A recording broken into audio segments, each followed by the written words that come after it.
Hey everybody, welcome to Growing with Fishes podcast. I'm Steve, and this week we have special guest Chris Trump. He was here a little bit earlier. He had to step out for a second. He will be back here in a few minutes. Growing with Fishes podcast. Sorry about the looped audio there. Every week. I know, man. I gotta fix that. Anyways, this week I'm having issues with my headphones, so unfortunately.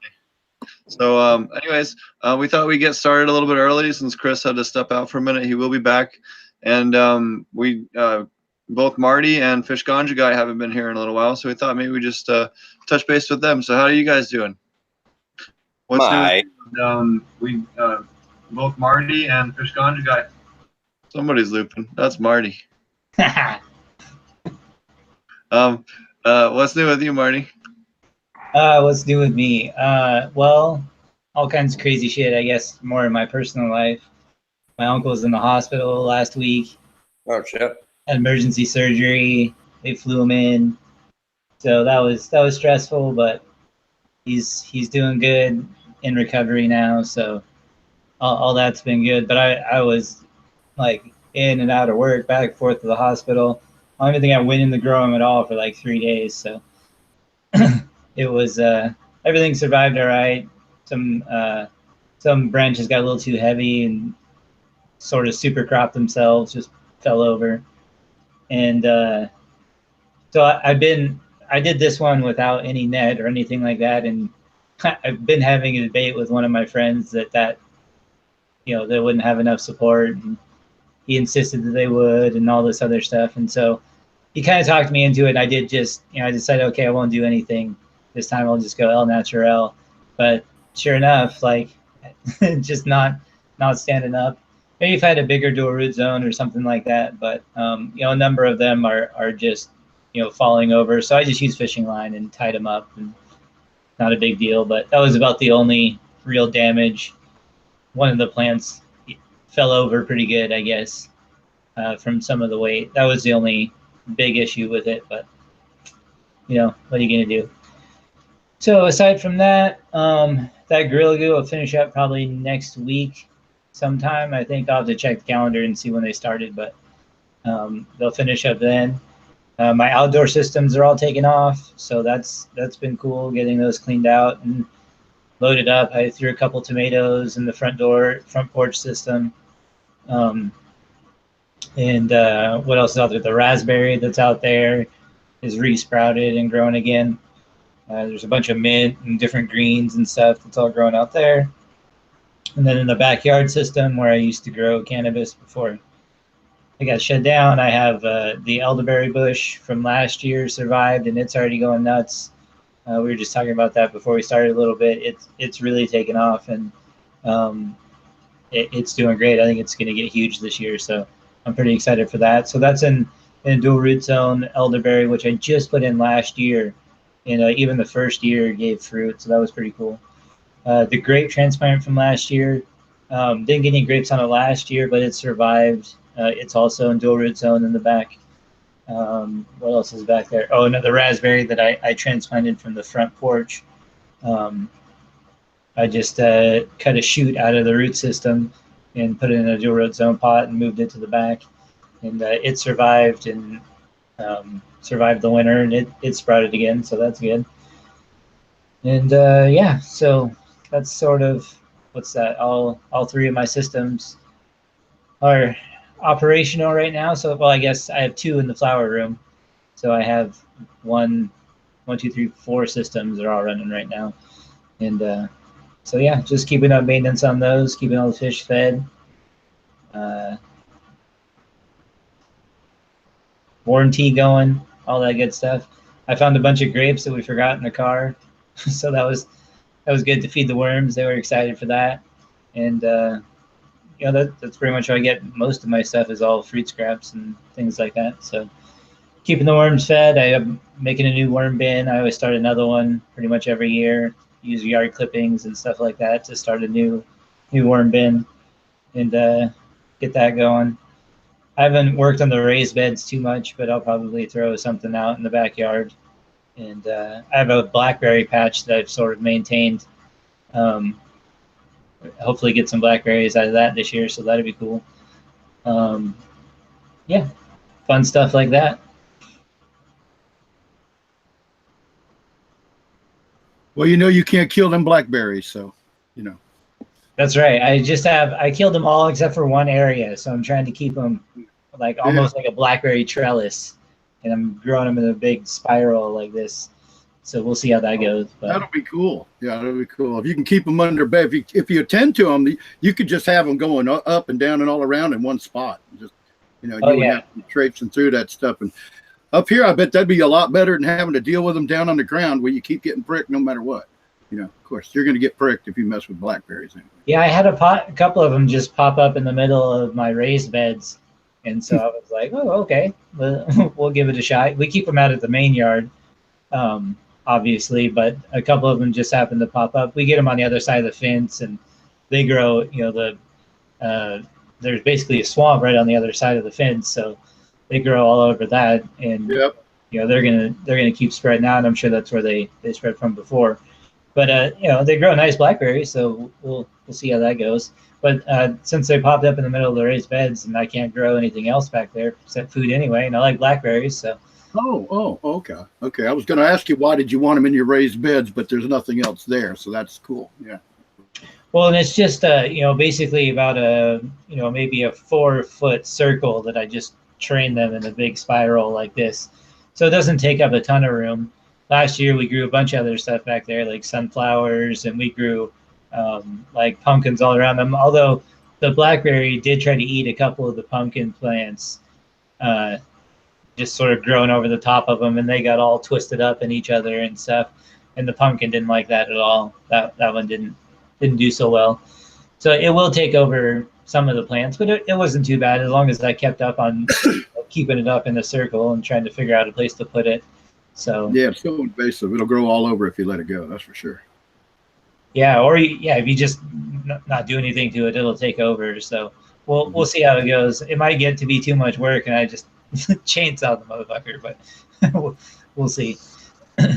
I think what it's great for is like putting up, like we live in a swamp and we don't really have fence around the back part of the property.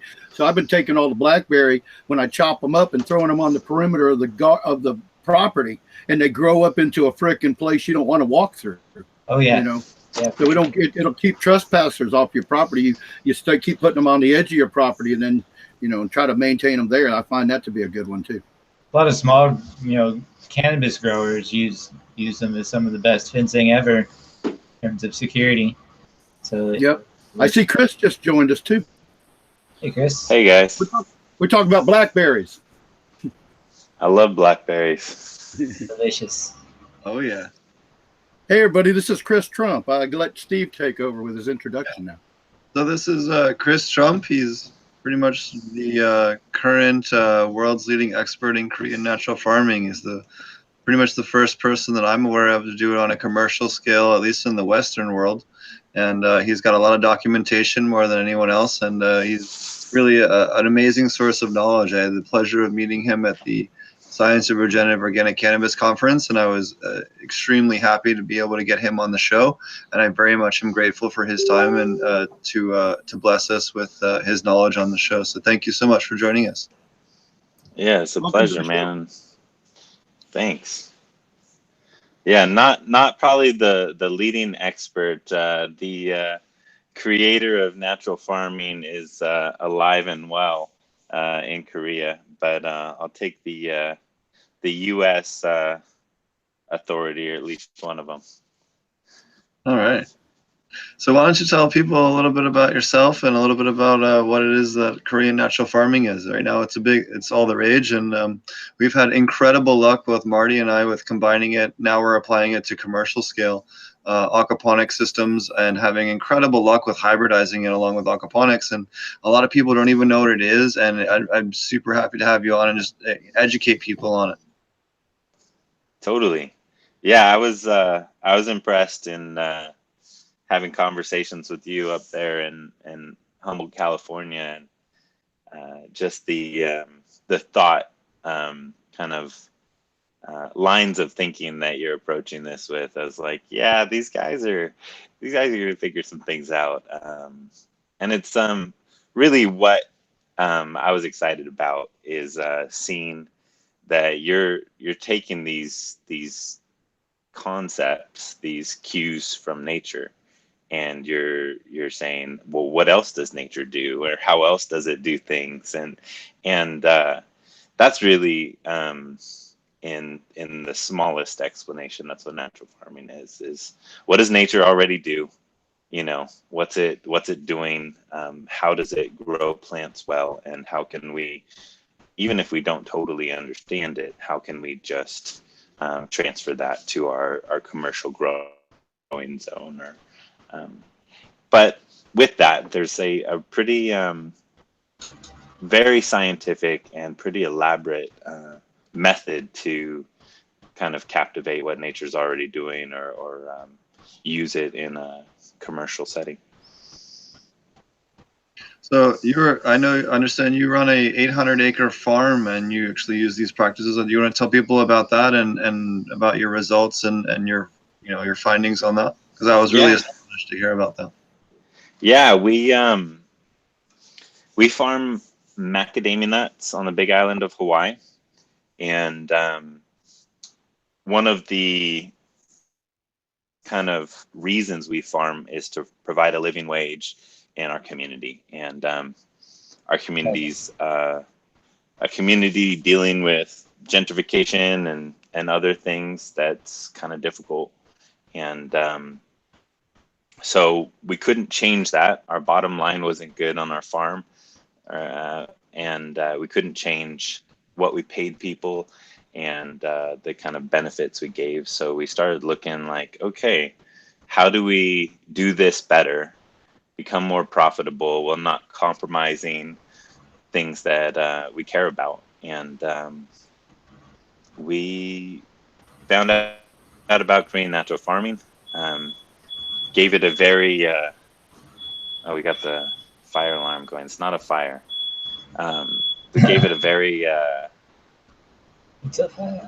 intentional and pretty skeptical. In the beginning, we were pretty skeptical. Not because we didn't believe there was something to it. We were just skeptical that it could work for an 800-acre farm. Because when I learned about Korean natural farming, the practitioners were using it was wheelbarrow size. There were some machines that people were trying to use, but that actually wasn't going to work for trees because they didn't produce fungi. So we took it and adapted it for large-scale application, and we're probably 7-8 years into using it on our farm. And all our disease trees are incurable according to our industry. It's a Phytophthora root-borne fungal disease in our industry that's called macadamia nut quick decline and macadamia nut slow decline. Basically, trees that are going to die no matter what you do. All of them recovered within 2 years, and we're back in full production by year 3. So we had incredible health develop on our trees across the entirety of the acre. Yeah, we're pretty stoked. And so we do it on everything now. We're certified organic of Hawaii State's organic acreage. And we're working on our products and just kind of developing it further. I get to speak in China in October.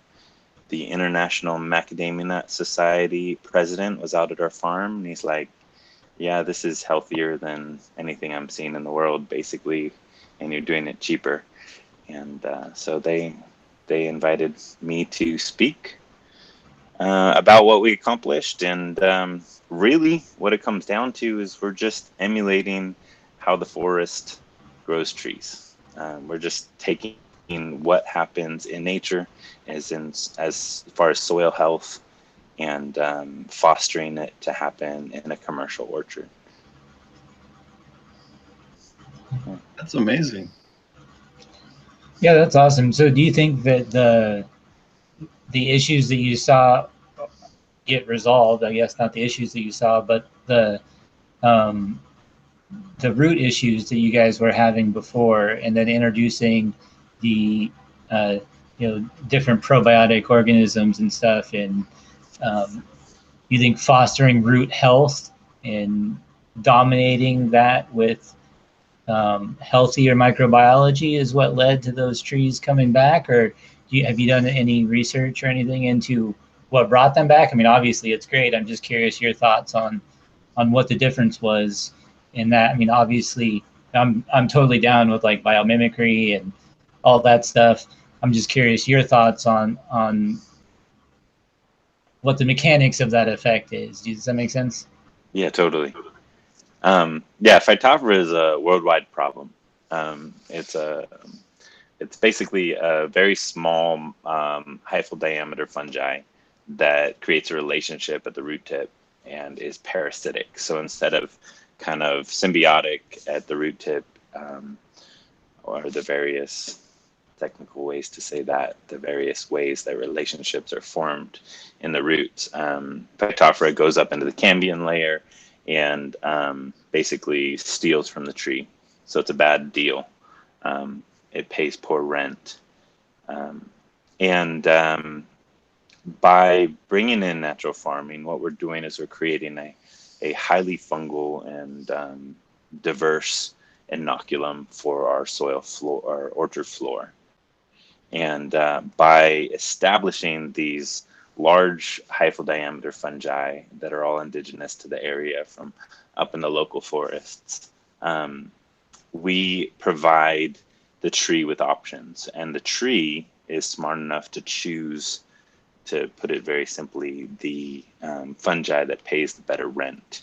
So it changes who it's making relationships at the root tips, that larger hyphal diameter fungi kind of takes over that same territory, that landscape in the soil. And so the Phytophthora just gets beat out for territory. And this is, some of it's proven and some of it's just what I've kind of gone through. I sat with the head plant pathologist for the federal government in Hawaii, really nice lady, and about addressing it with another problem we're having in Hawaii, ohia. It's a rapid death with trees. And she's basically like, yeah, that makes sense, but we can't actually test that. We don't have the tools to use that, because we would have to know everything, single organism that's in an IMO culture, so that we know that we're not fostering any other diseases. And so their hands are tied to be able to use this technology to solve problems they're encountering, just because, we're kind of behind in the world of academic understanding of how complex nature actually is. But yeah, for us, I believe that basically the diversity of microbes beat out basically that disease is opportunistic, where there's a lack of other things kind of fostering balance in the soil. This kind of disease causing fungi will rise up and take over the territory and the root zone. That makes sense. So it's being out competed, I guess, right? Like it's Definitely occupying all the space. It's moving into all of the apartments and paying a much better price. So there's no reason. So I like that analogy about the exchange. There's no reason for the plant to develop a relationship with it, because it has better opportunities. So yeah, these larger hyphal diameter fungi will go 10 feet away and chew on a rock and provide the minor minerals at the root tip, and so the plant will continue to push excess carbohydrates into that zone where that fungi is making that exchange. And and then it takes care of that fungi rather than continuing to foster relationships with the Phytophthora virus. That's great. You answered my question before I asked it, which was what was the difference between what was done with the disease plants and how, and what you did. And yeah, by, like you said, providing a carpet of culture there on the floor. No, what's interesting is I've used lactobacillus ferments to treat pythium in NFT nutrient film technology troughs for lettuce and aquaponic lettuce, and that worked amazingly well. Same thing with strawberries.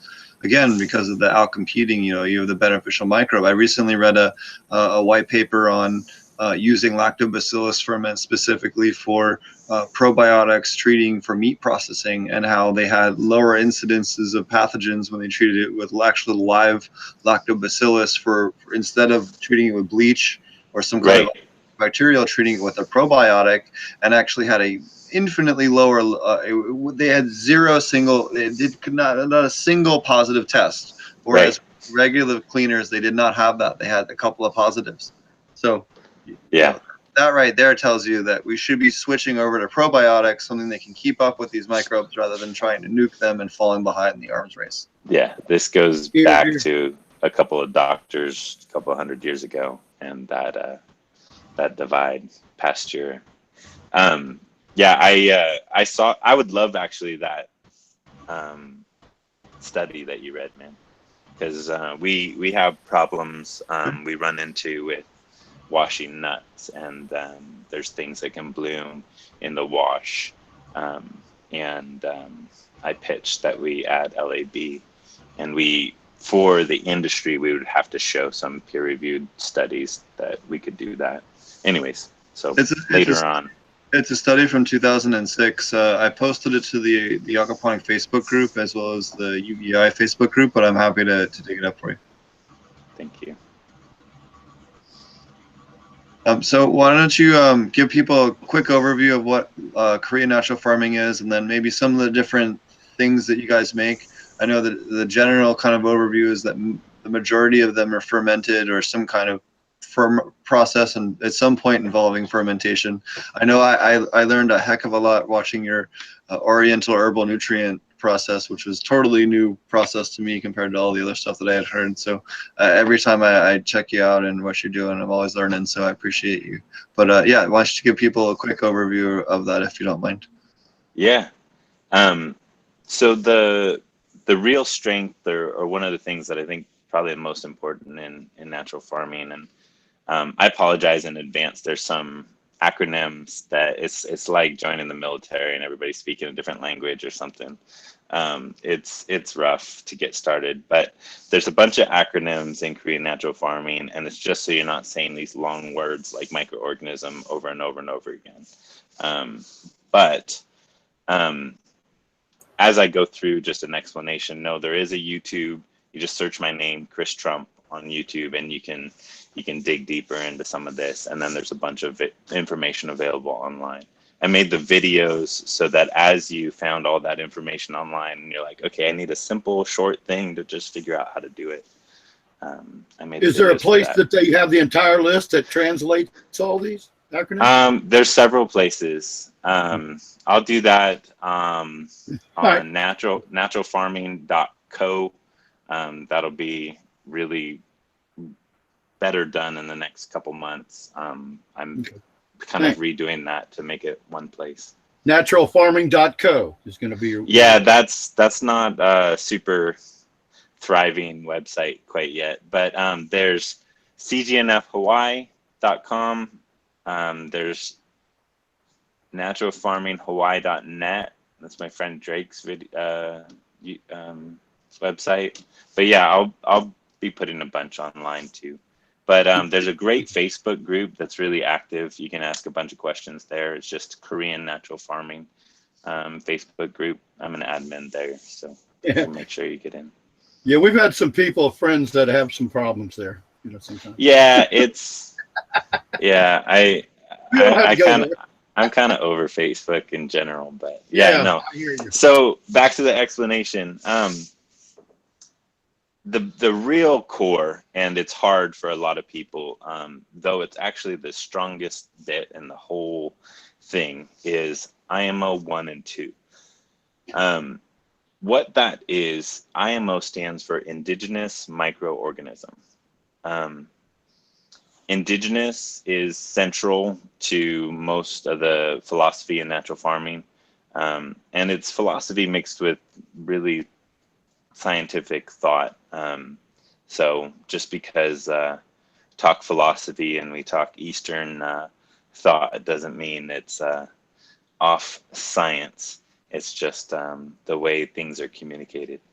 But indigenous is this idea that the microbes, instead of grown in a lab, though effective. So if you buy a lab grown, like bugs in a jug, you can get all these jars of microbial supplements, and they're rad. They help you grow plants, and they, in soil, they'll have about a 6-month fall off, generally speaking. This is a very broad approximation, so I'm not saying everything will exactly, but generally speaking, they get beat out by things that are already in the soil or that thrive in that environment within 6 months. And so you get the benefit of them. They condition your soil and they'll make relationships with your plants, but they kind of fade away. You don't have that same concentration as you had when you applied it. Whereas indigenous microbes, if you get them from your local area, they love your barometric pressure, your rainfall, your temperature. And so they'll establish and self-perpetuate year after year. And you can tend that with food. And now you have a ever-growing microbial community instead of a ever-declining community that you have to constantly re-up. And so, yeah, not criticizing bugs in the jug, I think, is a very effective tool for growers, but also just recognizing that we experience great benefit from using it and a need to reapply. Whereas indigenous microbes, for me, especially with an orchard, if I can get them established and they're self-perpetuating, I have a 3-month time investment and then this kind of train that picks up speed. And I've seen this all over the world in travels, people using this, and I've definitely seen it on our farm.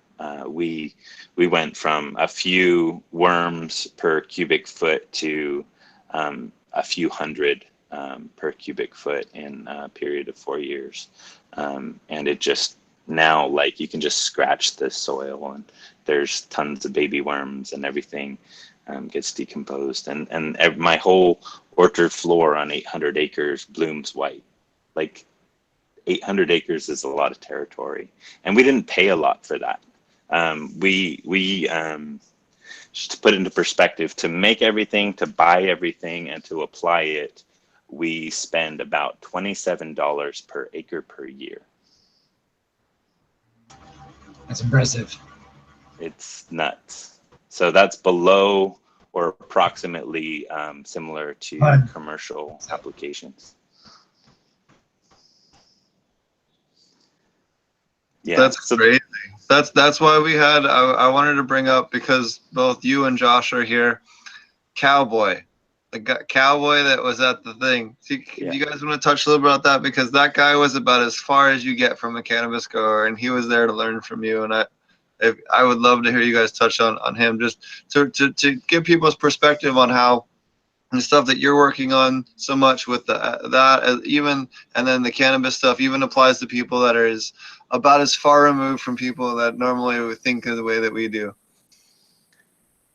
Yeah, so he's a farmer that he's a rancher, ranches cattle, and his boss is saying we're not making the money we need to on the acreage we have with the cattle we have. And so as a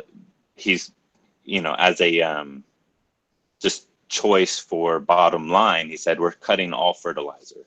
They would constantly fertilize their kind of grow out or finish areas in their pasture land. And they cut all fertilizer. And he switched over to starting to, he learned some from Elaine Ingham and switched over to starting tending to the soil life.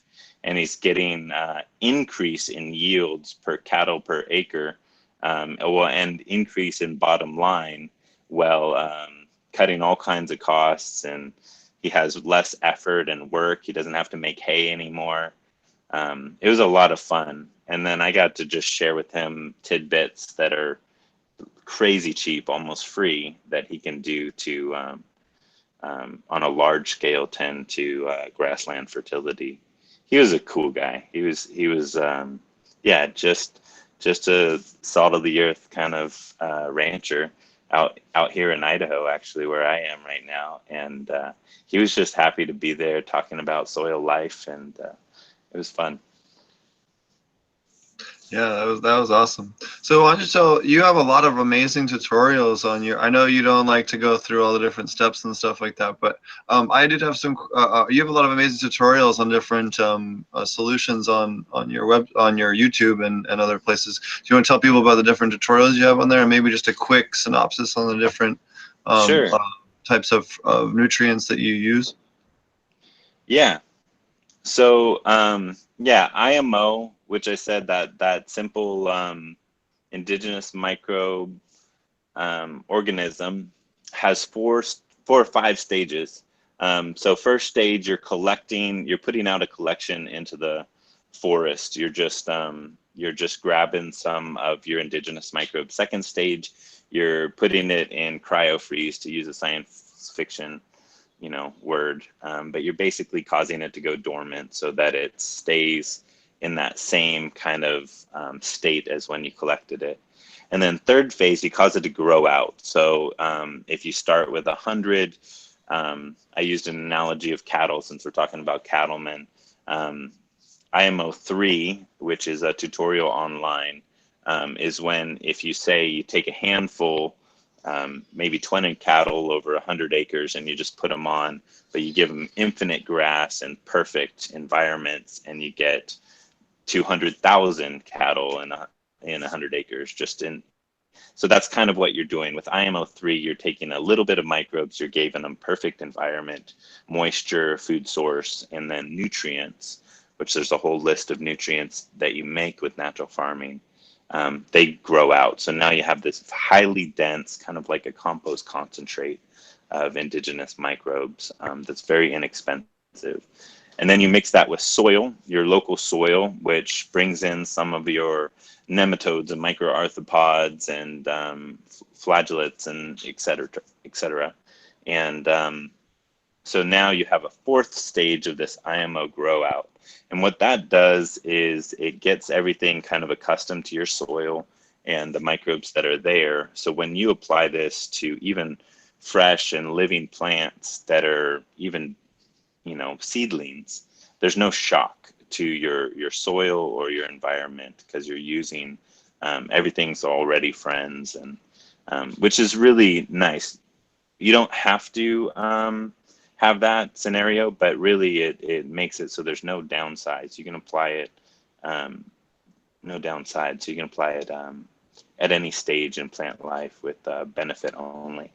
And then IMO 5 is this highly dense microbial community that you created with IMO 4. You can use it to quickly cure high nitrogen material and really effectively. So you could bring in a manure or I think in my video on IMO 5, I use a black soldier fly larva kind of left behind material, super high nitrogen, and you can process it, and now it's cured and ready to be applied again without shocking the root system or anything of your plant. So that's 5 stages of this indigenous microorganism, and the whole point is you're going from a small amount that you collect in the forest. You get a inoculum on your shelf that's shelf stable, you can always pull from it, and then you grow it out so you have a high density of microbes to seed your acreage. That's also very cheap. There's fermented plant juice that's on the video. The idea is to use a inexpensive or free material that's thriving in your local environment. Fermented plant juice, there's a lot of variety of information online, especially in the cannabis community, for fermented plant juice. But you really, I'm going to go into that real quick. The world of agriculture is studying this like crazy. Plant growth hormones, different biochemicals that are in specific plants, and they're extracting it, this very expensive process of extracting these specific biochemicals from all these incredible plants and putting them together into a liquid and selling it to you. And it really works. It's effective to use these beneficial biochemicals. That is how nature causes plants to have these different kind of strengths. And but that's a very expensive process. It's cutting edge technology. And with FPJ, we can take with our eyes, we can observe plants that thrive in our environment. They're always green. They're the first to come up. They have all kinds of energy. They never get whacked with bugs. And it's your weeds. A lot of them are your weeds. And you can ferment it and benefit from all this biochemical technology that they're spending all kinds of money and trying to look at them, and isolate everything. And you can just say, you know what, I'm just going to apply all of it to the plants, and you benefit from real science, but it's just how nature does things. And you're just, anyway, so fermented plant juice, that's a long and deep rabbit hole of tech and talk. You know what's amazing is that Kentucky State University actually did a lactobacillus ferment where they actually pre-soaked their fish food in it for, was it 2 or 5 minutes, and then fed it to the fish. They got a 15% increase in growth in fish and a reduction in fish waste. And then Marty actually was, as far as I'm aware, one of the first people to recognize lactobacillus ferments for use in media beds for solid waste removal, and then when we applied it, I took that, applied it to some raft beds that had, like standard lettuce beds, and discovered it's one of the best things for eliminating fish waste that ends up past the fish filters in aquaponics. That super fine silt, the labs loves to just liquefy it within a couple of days. It's gone. Water clarity, amazing, insane. Yeah. It's crystal clear water. It's amazing. And not only that, we have worms, we have shrimp, we have seed shrimp, we have Daphnia, we have all kinds of microorganisms. It doesn't bother anything. It's basically you're taking the tech of a riverbed, or in a long-standing natural environment. There's all this diversity of life just existing in the soil. And you're just saying, hey, we're gonna capture that and apply it to something commercial, and it makes so much sense. That's why it's a lot of fun. And so for people that aren't super like scientific minded or don't know a lot about biology, you don't have to. And you start looking at this stuff, and it's pretty intuitive. You just kind of be like, oh yeah, that makes sense. Like this is happening here, and I'm just transferring it over here, and I get the benefit. My trees come alive, or my plants thrive, and yeah, it's fun. So some of the other cool stuff. So I don't know, have you ever taken your labs and seeded it with, say, a kefir or a yogurt culture, for instance? I haven't. I know a lot of people have. I've seen the results. The results is that, so a lot of those that you get from both kefir and yogurt have vitamin B complexes that end up as a byproduct as well. And they actually will increase speed of plant growth. So it can be a great way, grab some yogurt or whatever your chosen choice of lactobacillus is. There's many different interesting ones. Yogurt and kefir and all kinds of things you can get at the grocery store, and experiment. There's all kinds of things. There's all different kinds of ways to do it. We've had some incredible luck with working with a lot of seaweeds and some other stuff, and getting increases in growth speed. And I'm sure you've had a lot of different experimentation as well. Maybe you want to share some of that. Maybe you don't. I don't know if there's anything you want to turn people away from. I know anything with yucca or saponin obviously can be adverse effects on your microbial life, but I want to discourage store-bought fruit. That whole misnomer, that's just something that people are doing. They want the benefit of what the perceived benefit of, like, this fruit is super rich in these things, and that's true. And if you want, you could jump into Cho's son.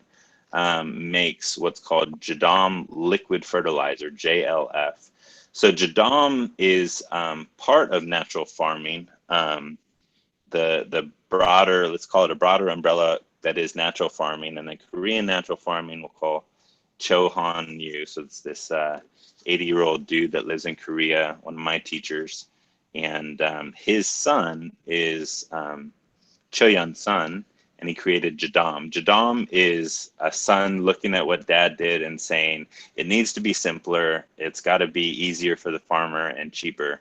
And so he made kind of a edited version of natural farming. So it's cheaper and easier, generally speaking. Not necessarily cheaper, I take that back. Actually, I would increase costs on our orchard if I used jadam, and I would lose benefit. But it's not necessarily better, but there's some great parts of it, and there's some definitely easier things. So I have a video, jadam, JMS, jadam microbial solution, that's really simple.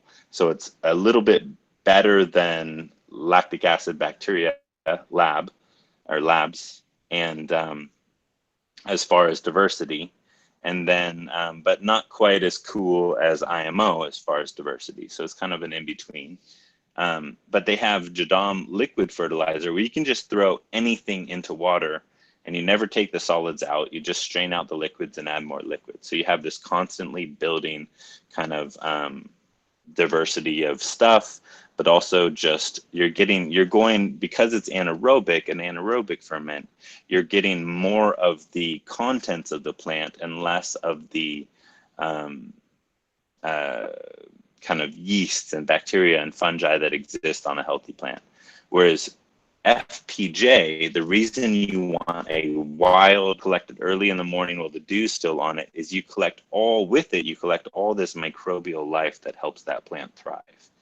And you benefit from that. Whereas if you buy it at the store, it's been bleach washed, it's going to ferment kind of funky and get all kinds of mold stuff going on top because it's fermenting only with whatever microbes were on your hands or the store clerk's hands or whatever it touched from being washed till when you stuck it in your fermentation jar. So for you, follow the instructions on the video. They're important. They're there for a reason.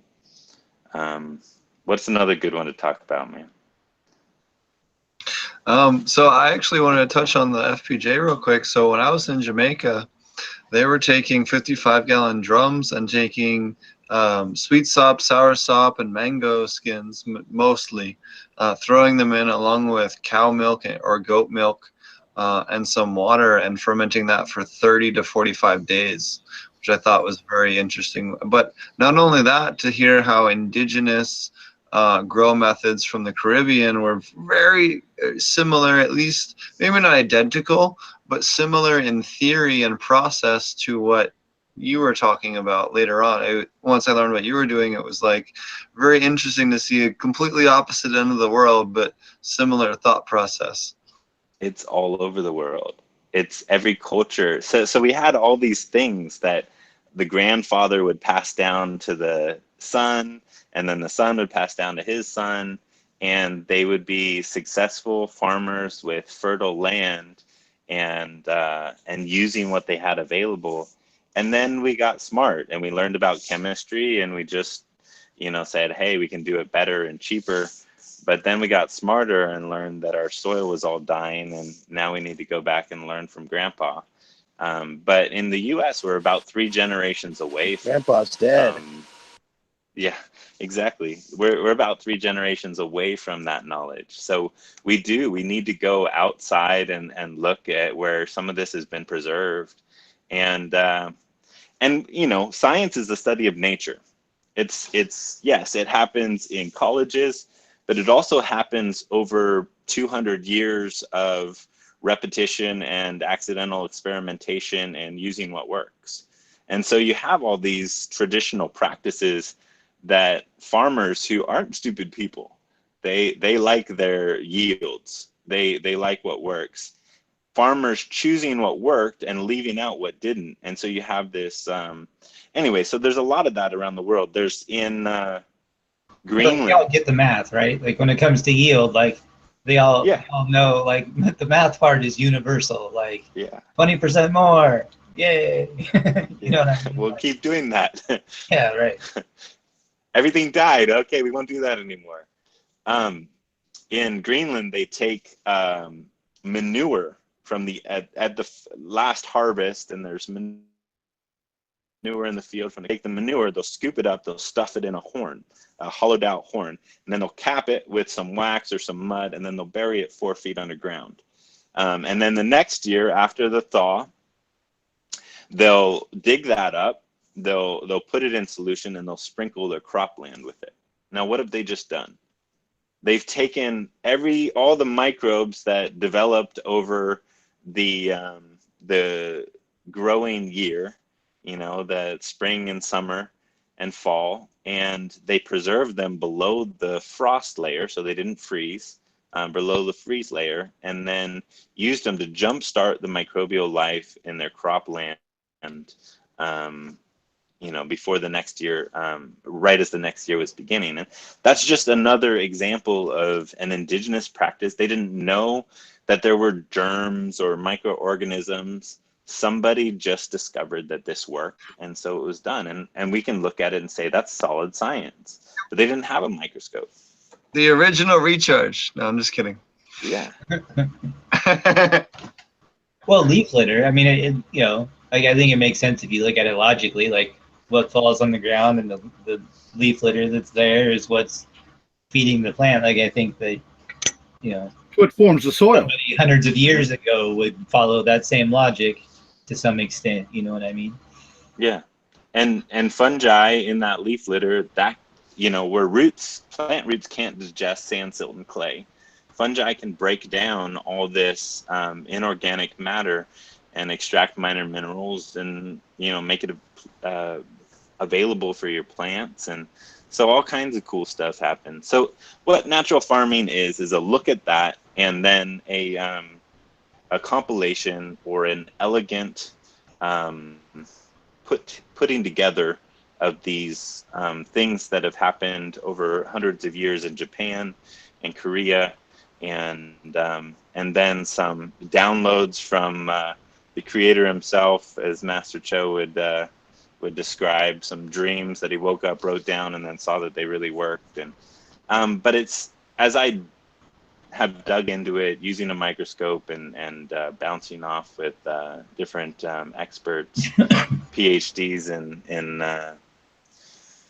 soil science and microbial life over the years, I've just found that it's a whole lot of really solid science, but it's just an elegant method. So it's something a farmer can take, have to know everything about everything, but they can take this clear instruction and apply it and get the benefit of what nature's up to. That's cool. So you talked about your master a couple of times now, and your transition from what you did before and wanting to cut costs. How'd you find out about that? Being in Hawaii, like on an island. I know you talked about some of the challenges you guys face there. Like, I know you guys import a ton of food and different things like that. Is like all of those kind of like culminate into one thing, or what? How'd you find out about all this? I guess is kind of. Yeah. I was about to ask the same question. I got turned on to KNF because we were kind of pigeonholed because of the fish factor, and I couldn't use anything that would kill the fish, and nothing in KNF, as far as we've discovered, short of ludicrous overdosing, will kill your fish. So how did you come upon this? It's something I'm extremely interested to hear about. Yeah, for us, it was a bit of provision of circumstance, probably is best way to describe it. And though I call Master Cho Master Cho, it's more of a title that is kind of a Eastern thought thing, kind of like Professor so and so. It would be kind of our equivalent. I don't necessarily see him as my master so much, so just a funny clarification. But no, definitely somebody I learned from, but that's that's just a different way that they approach educators there. We had a epic crop failure. combined with a over 2-year 400% fertilizer cost increase. So we were farming a split operation, 400 acres organic, 400 conventional. And it was just the way our farm was set up. And we were doing both. We'd have washouts and cleanouts. But it was really, really expensive to farm organically in Hawaii using organic inputs, kind of the traditional, just like conventional, but with organic OMRI approved inputs. Gotcha. It was killing us. We weren't getting enough of a cost or a price increase. So we ended up letting our certification lapse. We were still organically, but we didn't want to do the clean outs of our silos and stuff because that was just adding costs that we weren't recouping. And so this is where we were when we, and then the conventional fertilizer had jumped because of petroleum prices and the Chinese conventional. buying it all up. Say that again? The Chinese buying it all up, trying to corner the market on all the fertilizer. Yeah, this is about 12 years ago. And sorry. That's when I got into business too. Yeah, I got, you remember what I'm talking about? Somewhat, yeah. That's why I jumped in. Sorry, I sorry to interrupt, but go on. No, yeah. Farmers experienced it all over. And we're just like, okay, how do we do it in this new environment? And about the time we're asking that question, we had a 80% crop failure due to a pest. Just a perfect storm of scenario. Big field got mowed, threw all the pests up into the air. They all landed into the thing and went nuts. And so nuts. There's lots of nuts jokes. Nut jokes as a nut farmer. Yeah, gotcha. Yeah. Yeah, and so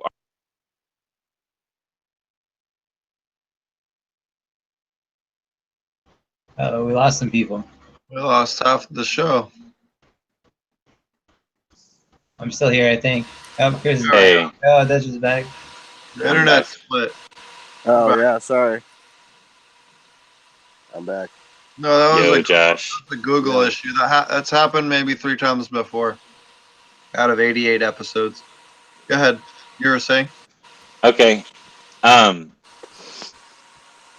Yeah, so crop failure. We leveraged my dad's house equipment at that time. So we borrow against the future crop for operating expenses for the current crop year. So my dad was losing his house. We sold all the equipment, fleet of 20 tractors and trucks, and laid off 30 employees, and it was the end. And then we got a little bit of crop insurance. Towards the end, my dad was able to keep his house. We bought back a few pieces of equipment and hired back a skeleton crew. And we basically farmed the easiest areas to farm, which at that time, the most productive was our conventional acreage. And during that time, we let the organic go fallow. We couldn't harvest it. We couldn't, we just didn't have even the manpower to mow it. So the grass grew 6 feet tall, and we observed something as a family of farmers. The trees that were kind of yellowing from malnutrition because we weren't able to fertilize as much in organic as we were in conventional, all started becoming green and lush and productive, more nuts on the trees. And we said, there's something there that the extension agents and the experts in the field couldn't tell us. There's something there that's happening that we don't understand, and the experts that we would ask don't understand.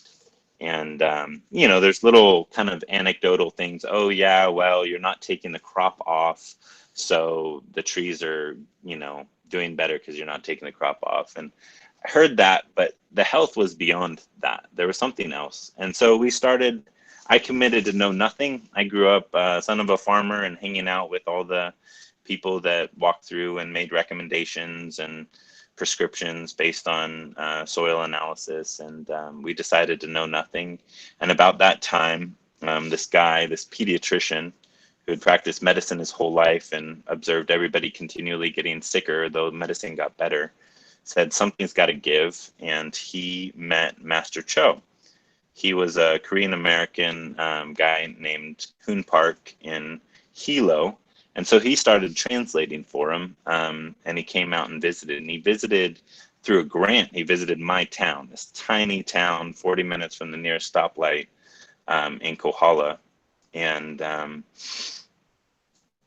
yeah, so I was privileged to be kind of the landing zone of Korean natural farming in the U.S. It was happening in Korea for the last 50 years, but there was nobody translating into English really. It was being translated into English, like a couple books, but not actually communicated. People could kind of wrap their live teacher. So yeah, and that began for us a journey to see if it could work on a large scale. And I began a very intense and loving journey to scale it up, and didn't have anybody to look to. The largest farm running Korean natural farming before that was this 23-acre persimmon farm. And I got to visit. So I went to Korea several times, 8 times over the last 8 years, and visited this persimmon farm. And I was like, okay, this is big enough. Like, what's he doing? And he applied Korean natural farming principles for 3 years. And that was 14 years ago. And so for the last 11 years while I'm visiting, all they do is prune and mulch their prunings and harvest, and sometimes deal with a little bit of pests. And they hadn't fertilized in 11 years. And his orchard looked like his orchard looked like if Mr. Miyagi from Karate Kid had one persimmon tree, and he gave it all his love and his effort and all the fertilizer it ever wanted, and it was just lush and beautiful and perfect giant persimmons. But he had 23 acres of this where every tree looked like that. And I was jealous, and I said, okay, so that it actually doesn't matter how much I spend if this is expensive. If I can do it for 3 years and then do nothing for 11 years, it'll work out.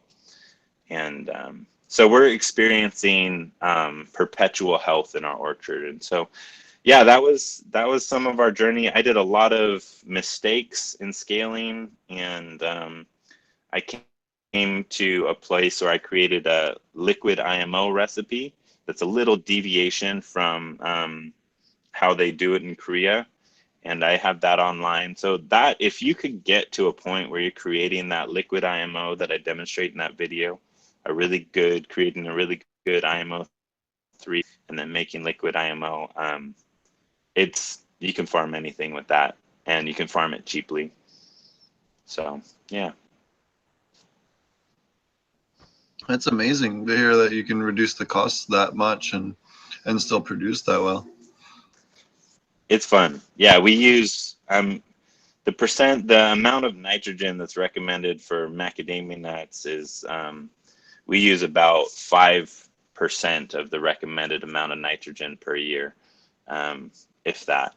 And we're getting yields that are increasing steadily each year, and as much or more than the people in our state and our industry. So it falls in line with the study I think Charlie posted not too long ago. Steve, do you remember the one I'm talking about, where it was the aquaponics was better utilizing nutrients, so it was getting better growth with the same amount of nutrients, or the same amount of growth with way less nutrients in some situations. So better utilization of what's there. is something. The biomass production per total ppm level with aquaponics, again, in a similar manner to what you guys do, because we're relying so much more heavily on microbial life being the main factors in nutrient delivery, and not so much just raw throwing nutrients at it like a traditional hydroponic system that we can again use a quarter or less of the traditional nutrient levels for not all but most nutrients. Micronutrients not as much, but definitely for macro. I built a commercial. Oh, go ahead. No, go ahead. You go ahead, Chris. I built a commercial aquaponic system right about the time I was getting into natural farming in Hawaii. We did, it wasn't huge. It was an experiment to see if we should diversify our crop. We were going to do a huge series of systems if we thought it was a good business plan. So we had like 4 40-foot by 4-foot grow beds. So we're doing about 100 pounds of lettuce a week out of that baby romaine. And I played with a bunch of natural farming stuff with it. It was a lot of fun. I liked natural aquaponics, but when we looked at it, the cost for us, or what we could do if we made this huge one, we just realized, like, with this natural farming, if we just did macadamia nuts 20% better, because we were already so big, we couldn't beat that with lettuce. So we just stuck with mac nuts, but it was fun. But I would be careful introducing a huge diversity of fungus.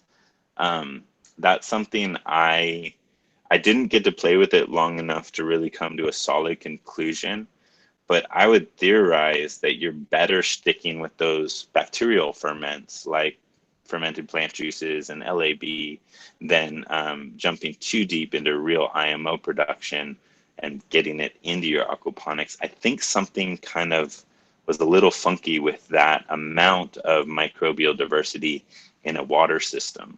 It was like it was foreign. So you have to do IMOs, but you have to do aquatic IMOs. Right.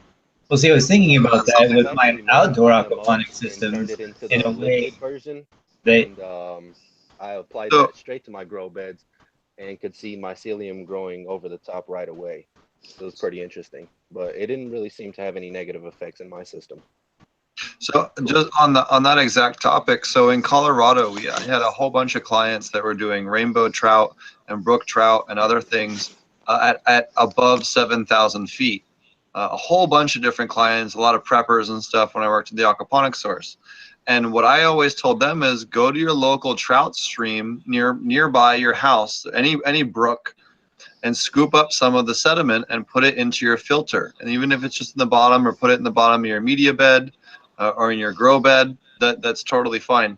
And what it'll do is it'll introduce those super cold tolerant nitrifying bacteria that it'll happily live in that cold weather environment. And that's something that it's taken me a while, and that I noticed it first with koi stuff on the East Coast. If I went up to the Poconos in Pennsylvania and I got some sediment from there and introduced it to some of the koi ponds, the koi would do much better, because whatever it was broke down nitrogen and made it nitrate, even when it got super cold, and didn't keep it in that nitrite form that was a lot more fish toxic. And that was just a happenstance thing when I used to do very expensive koi ponds. And this was just happened to be because of where I had clients, and I just took some sediment and I just thought about it mentally and went, hey, you know what, fuck it, I'm just going to try it and see if it changes my chemistry. And it worked. Again, it's just about seeding the microbes, just the same thing that you're doing with the IMO. It's an IMO. It's just a cold weather nitrification. And you know what's interesting with the microbes, especially, let's use nitrogen for example. So traditionally, you're told that you have the nitrospira converts ammonia to ammonium to nitrite, and then a nitrosoma converts nitrite to nitrate. They've actually found microbes that can do straight ammonia to nitrate and completely skip the nitrate process altogether. Or if it does, it's doing it internally. They found other microbes. They've found 3 separate microbes that can do that alone. They have not fully fleshed that out, nor have they mapped out all the different ones for different temperature ranges. So we know so little about we don't know that much about a terrestrial microbial creatures. We know even less about aquatic creatures as far as how they break down nutrients or how they benefit any kind of soil food web or aquatic food web.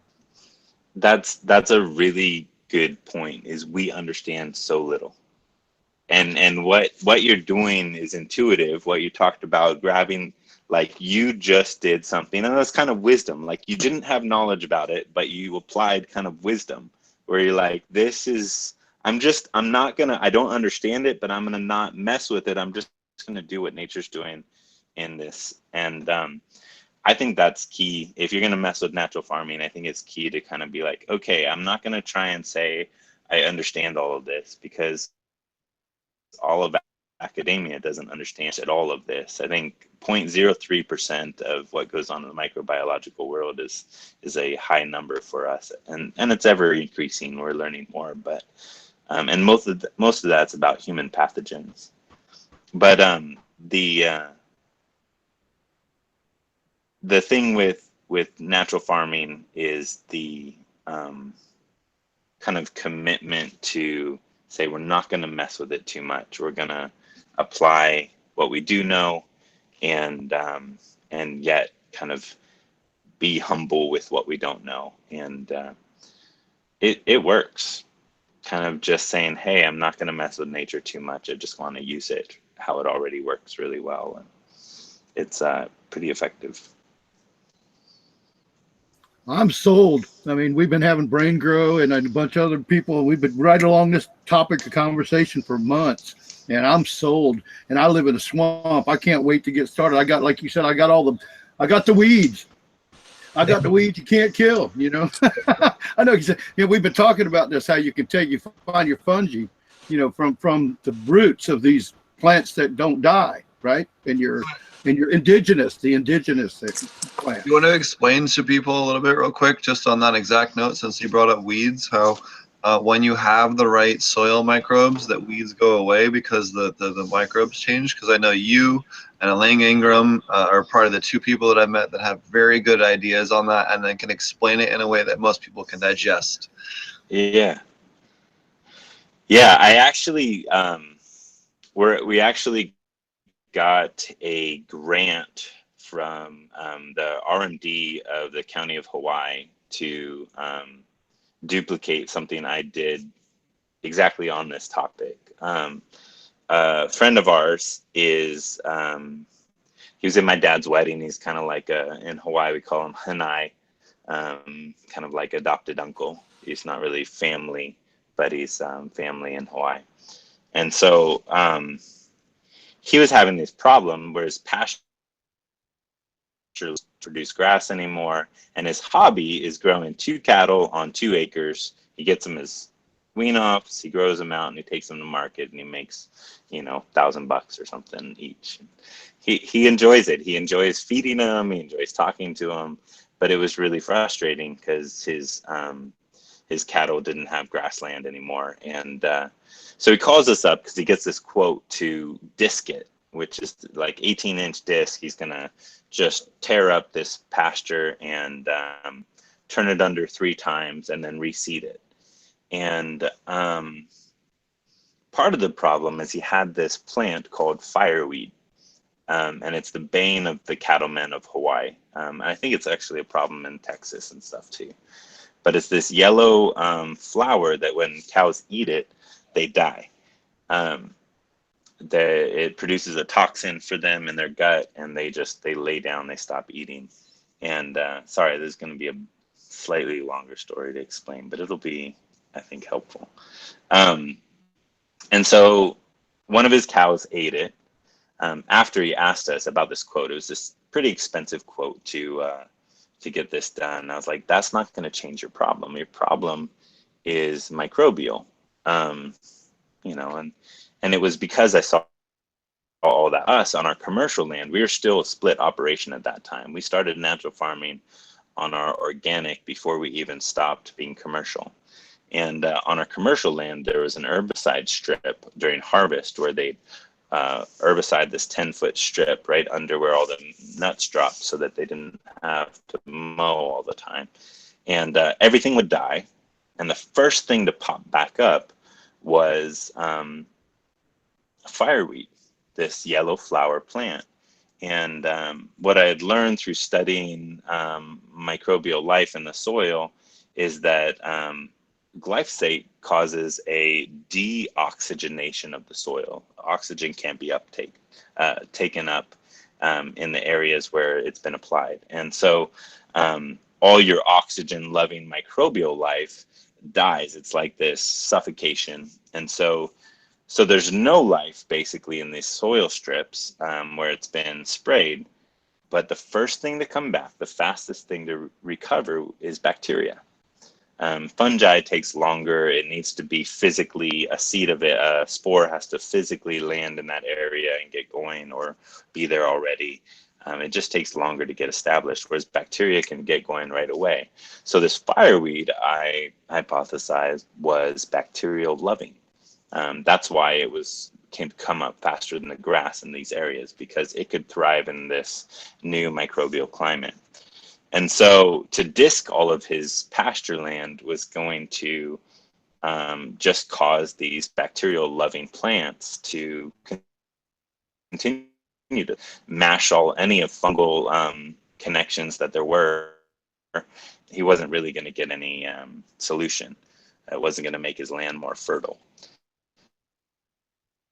And I talked to my dad. We were crazy in the company with him, and our equipment's occupied. I'm trying to ramp up our natural farming on our land. And at the same time, I'm like, we should help him, his family. And this bid that he's getting is way expensive, and it's not going to fix his problem. So I said, I'll do it on my free time if I can rent some of our equipment. My dad's he does things by the book. I don't get to use the equipment just because I'm the manager of the company. Nobody does, so I could rent it. Anyway, so I jump in and I make a couple tons of IMO4 for application on his pasture land. And I lightly spade. Anyways, apply it, mulch it, and then watch. I did a seeding just with a little bit of grass, but I just applied IMO. Did a very light mulch on this 2 acres and watched. And in a period of 3 months, all the fireweed got diseased. All these different things started happening to it. All the fireweed got powdery mildew. And then it would get whacked by bugs. So I'd pull up, I'd look at one fireweed. I didn't pull any fireweed in there, but I pulled 1 or 2 just to look at them. We're talking 2 acres of solid fireweed. And right around the where the stalk and the roots met, it would get covered in aphids, and they just eat through these plants. So within 3 months, 100% of the fireweed had died, and the grass had come up like gangbusters. It was super thick. He had to mow because his 2 calves couldn't keep up with it. He ended up buying 2 more calves and getting them on. He raised 4 calves to market. He didn't water. He didn't irrigate. I mean, it is Hawaii, but we had some dry spells. And so now his 2 cows no longer can keep up with grassland production. It's 5 years later. He's never had single bed of fireweed return. Right on the other side of an electric fence where I didn't apply any IMO, but still solid fireweed in the neighbor's pasture. And slowly there's been a buffer growing away from his pasture because I think microbes are moving in the soil. But I had the UH extension agent come out. He did all that. I did bioanalysis of the soil before and after. And it was the microbial life switched, and it no longer became a hospitable environment for this bacterial-loving, imbalance-loving weed. And so the grass can thrive, but the weed no longer can actually even survive in this now balanced microbial climate. And so that same principle applies for farmers. Your crop loves actual fungally dominated soil, as much as 30-to-1 fungally dominated, 2 bacterial, and you'll become, so like the plant produces complete fats and proteins in its cell wall when it's really healthy. But when it's weak, it'll actually not be able to produce those complete fats and proteins in its cell wall. And so it becomes fast food for critters, for bugs. They can easily eat through that cell wall and process all that nice, sweet cytoplasm inside the sun. Whereas a super healthy plant is like this really tough meal. Like you got to eat through, 10 pounds of celery before you can get a bite of bread, and it's so because of that, a super healthy plant, you won't get this huge bloom of pests just because they can't process that plant as well. Whereas a super weak field of plants is actually going to become just a breeding zone for pests because it's such readily available food. So yeah, both pests and weeds can actually be affected by balancing your soil microbial life. So I'm glad you mentioned that. So what is the best, because everyone says that cannabis loves more fungal dominated soil. What is the best way to boost the fungal dominance of your soil? What do I add? What do I make? What do I brew? What do I ferment to increase the fungal dominance? Because it's so hard to get a straight answer to what do I add to increase the fungal dominance.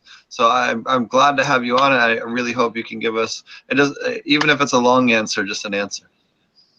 It's not a long answer, but it's a long journey as a student of soil and or microbial life. It's not like this quick thing. You could buy a bunch of fungal inoculums from the store, bugs in a jug. That could be a quick answer for somebody, but it's expensive. That's not a cheap answer, and it has that fall off, so you're buying it again. But the best answer is to become good at producing a highly fungal or fungally diverse and dense IMO 3 and 4. You can send away your finished product to something like Earthfort. It's a biolab, and they'll do analysis on it. I think it's $109 to do an analysis on, eight grams. No, how much? Anyways, it's like a little bit in the bottom of Ziploc. You send them away a sample, and they'll analyze for you how bacterial or fungal your sample is. So if you make a highly you'll get to check your work. I've learned to do that with my own microscope, and that's something, but that's another learning curve. You're gonna have to learn to develop an eye and understanding what you're seeing, bacterial or fungal. But basically, if you can get an indigenous inoculum that's fungally dominated, well, then you can get that fungally dominated inoculum to go on your soil over and over, and you're constantly buffering towards fungi. Once those guys get established and you feed them, so humic, fulvic acid are helpful fungal foods, and then some woody material or high carbon, low nitrogen ratio material. And people like they like coconut core for some of the plantings you guys are doing, but that isn't actually woody enough. So you need wood chips or something to top dress for that fungal food. So what is your opinion on sawdust? Because I hear a lot of mixed results about sawdust, and you're a great person to ask on this. Yeah, I'm turning on a light. I'll be right there. So sawdust is awesome. However, uncured sawdust is, you'll have a shock initially. So what people probably encounter is that they'll get kind of like a bad performance initially from sawdust. So if you're going to use straight sawdust, one of the ways you can avoid that is soak it in ocean water. To make it more easily processed by your fungi and etc. You could even soak it and let it kind of dry out or squeeze it out afterwards. The sodium has no effect on the fungi? No, it gets balanced by the whole carbon, high carbon material, and you don't want you don't want table salt. You don't want to make salt water out of table salt. You want to make sea water or sea salt without any anti-caking agent kind of thing. So, and at the rate of seawater, or you can dilute it if you're concerned to a rate of 1 to 30. So interesting thing, another natural farming just philosophy thing since we just come to it. So this is from the Bible. So in the Bible, the water, the ocean was made, and then the land came up out of the ocean. So in natural farming philosophy, the ocean is the mother of the land. And then out of the land came plants and humans. And so then you look at plants, and plants, blood or cytoplasm is seawater diluted at a rate of 1 to 30. And humans' blood is basically our, what's that non-blood cell stuff that's in our blood? Just skipped my head. Plasma. Plasma is ocean water, basically. And so in natural farming, we use ocean water as a input at a rate of 1 to 30, because it's basically like plants' blood. So yeah, ocean water, the salt is not going to affect it at all. And if you have high microbial communities, they'll use all that minor mineral to process that wood chips, and it'll just make it more available for your fungi. That's really interesting. I did a lot of work with there's like probably 5 or 6 different products that are basically seawater minus the sodium for plants, and I've had a lot of great luck with them in aquaponics, but it's interesting to hear about them with that as well. Yeah, it's if you can ferment seawater, yeah, but you want to dilute seawater. I'm not recommending you use seawater straight in application, just for soaking wood chips.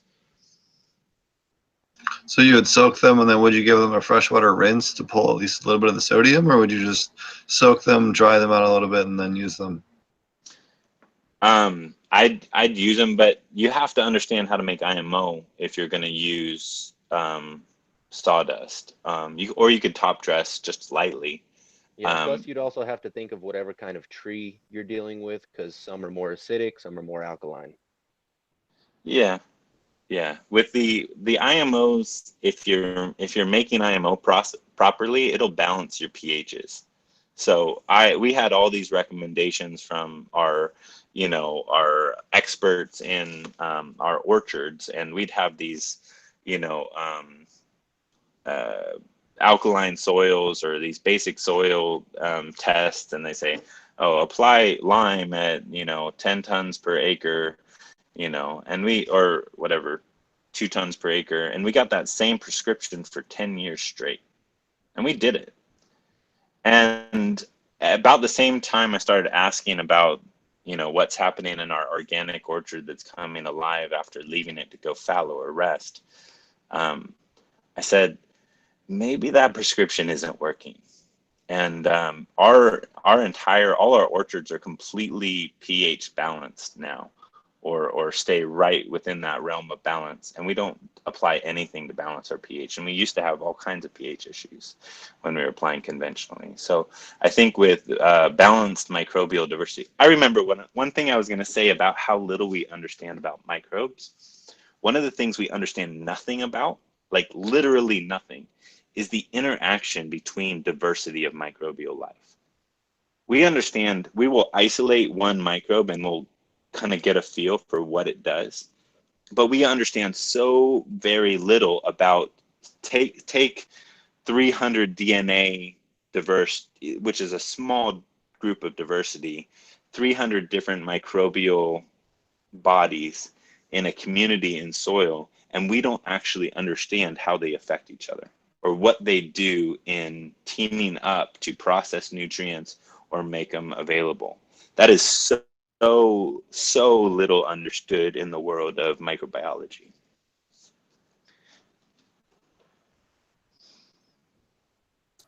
Everything you say makes sense to me. I tell you, it makes sense. So it's so naturally, like you said, when the master was telling you, it just kind of flows into you. I'm sorry, Steve, you wanted to ask something else. I think that's one of the things that I think I've learned. I started it off with aquaponics, And when I first started off working at the aquaponics source, no one could even tell me what nutrient range aquaponics should be. The University of Virgin Islands was the only one that even had that.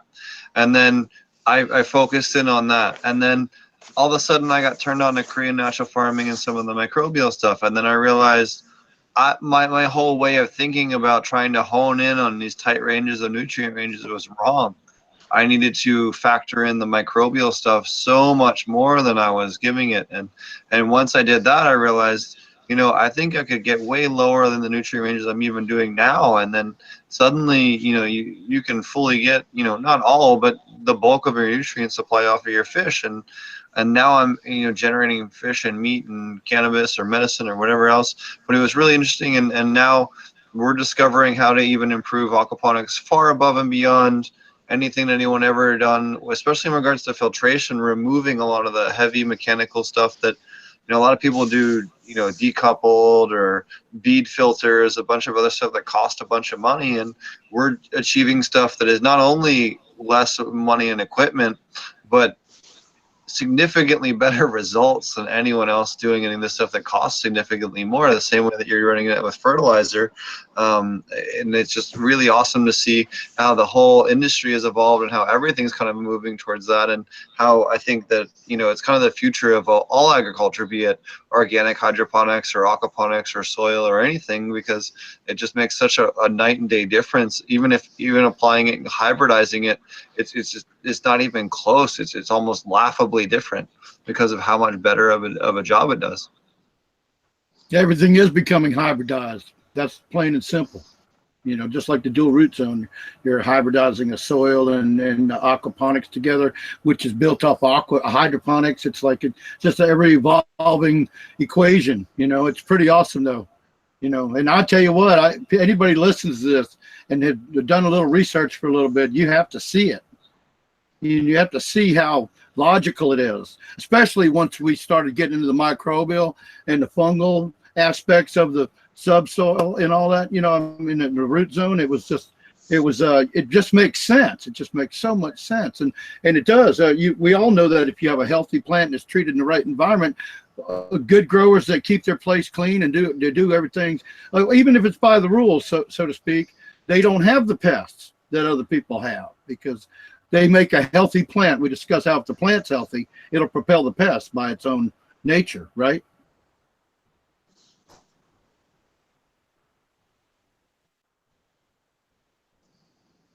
Sorry, I accidentally muted myself there. Yep, absolutely. Yeah, once you're, that's the biggest thing I've noticed with, and let's just use the example they have with the University of Kentucky State. They used a simple one with very basic lactobacillus ferment, about as simple as it gets. And not only did their plant growth increase, they increased fish growth by 15%. Why? Because they ignored the fish, they ignored the plants. They honed it on the microbes, because that's what makes everything work. If they're happy, everything else fixes itself automatically and will balance itself. And that's exactly what he preaches. And on that note, I'd love for you to please explain the reason why unrefined sugar is better than molasses, because that is one of the things that I have been as hotly debated. And you are someone that could actually give me a great logical scientific answer on that, because I've had so much smoke blown up my ass, and I love it. And I'd love to have you clarify the different types of sugars, why some are better than others, and maybe just a quick, a couple of minutes on that, if you wouldn't mind. Yeah, totally. Yeah, that's for anybody that's had to deal with that whole process, I apologize. That's I understand that can be frustrating, just the debate. Yeah, and as I go into this explanation, let me be clear that I am in no way against molasses. I don't think it's evil. I don't think it's a bad thing. It has tons of function, great animal feed, and all kinds of stuff. But in natural farming, there is actually a reason for it not being used in FPJ or for storage of LAB or some of these other components. So, we use sugar for FPJ, not as a food or a fermenter, but because of its dryness. And one of the things that I actually plan to experiment with when I gain a little free time to farm and play around, and which just keeps seeming farther away. Is that playing with salt? I think we may be able to ferment with salt in FPJs in like sea salt. But anyways, that's way off topic. The reason we ferment with sugar and then use sugar for storage isn't actually because it's a food, though it's helpful as a food in part. It's because of its dryness. If you take so sugar has this great bonding capability with water, and so if you take for example, if you take a paper towel, you spill a little puddle of water on your table, and you take the edge of a paper towel and you touch it to that water, all of a sudden the water that was sitting there in that nice puddle actually moves across and gets pulled into the paper towel. It diffuses, or by the process of osmosis, moves into the paper towel, and it's because paper towels are very dry. There's not a huge complex reason. It's just the dryness is like a great place for water to move towards, chemically speaking. And so with FPJ and for storage, the reason we mix it, the reason it gets wet right away, if you've made FPJ, the reason that water forms right away isn't because it's fermenting or there's enzymes. It is simply because the dryness of the sugar is pulling on the moisture inside the plant and causing, through a process called osmosis, osmotic pressure, or the dryness of the sugar is actually pulling on the moisture from the plant. And then it ferments a bit while it sits in the plant material and sugar and the juices of the plant. It ferments a bit over that 5 to 7 days that we make FPJ. But that initial water that's pulled out is pulled out because of the dryness of the sugar. Now, molasses, if you did that same thing, molasses doesn't have that same osmotic pressure. Molasses is kind of balanced in its dry, wet kind of ratio. So molasses will stop things from moving because it will deprive it of oxygen or anything. It deprives it from all kind of, it's like a liquid container. So molasses can create a liquid container, and so stuff won't happen under molasses because water can't get in and nothing really penetrates it. But that's not really what we're trying to do in natural farming. I take IMO1 and I mix it with sugar because I want to take, so microbes to do their processes, I should have started with this, need moisture. Even a little bit, or your desert microbes, they use moisture in their process. They use water.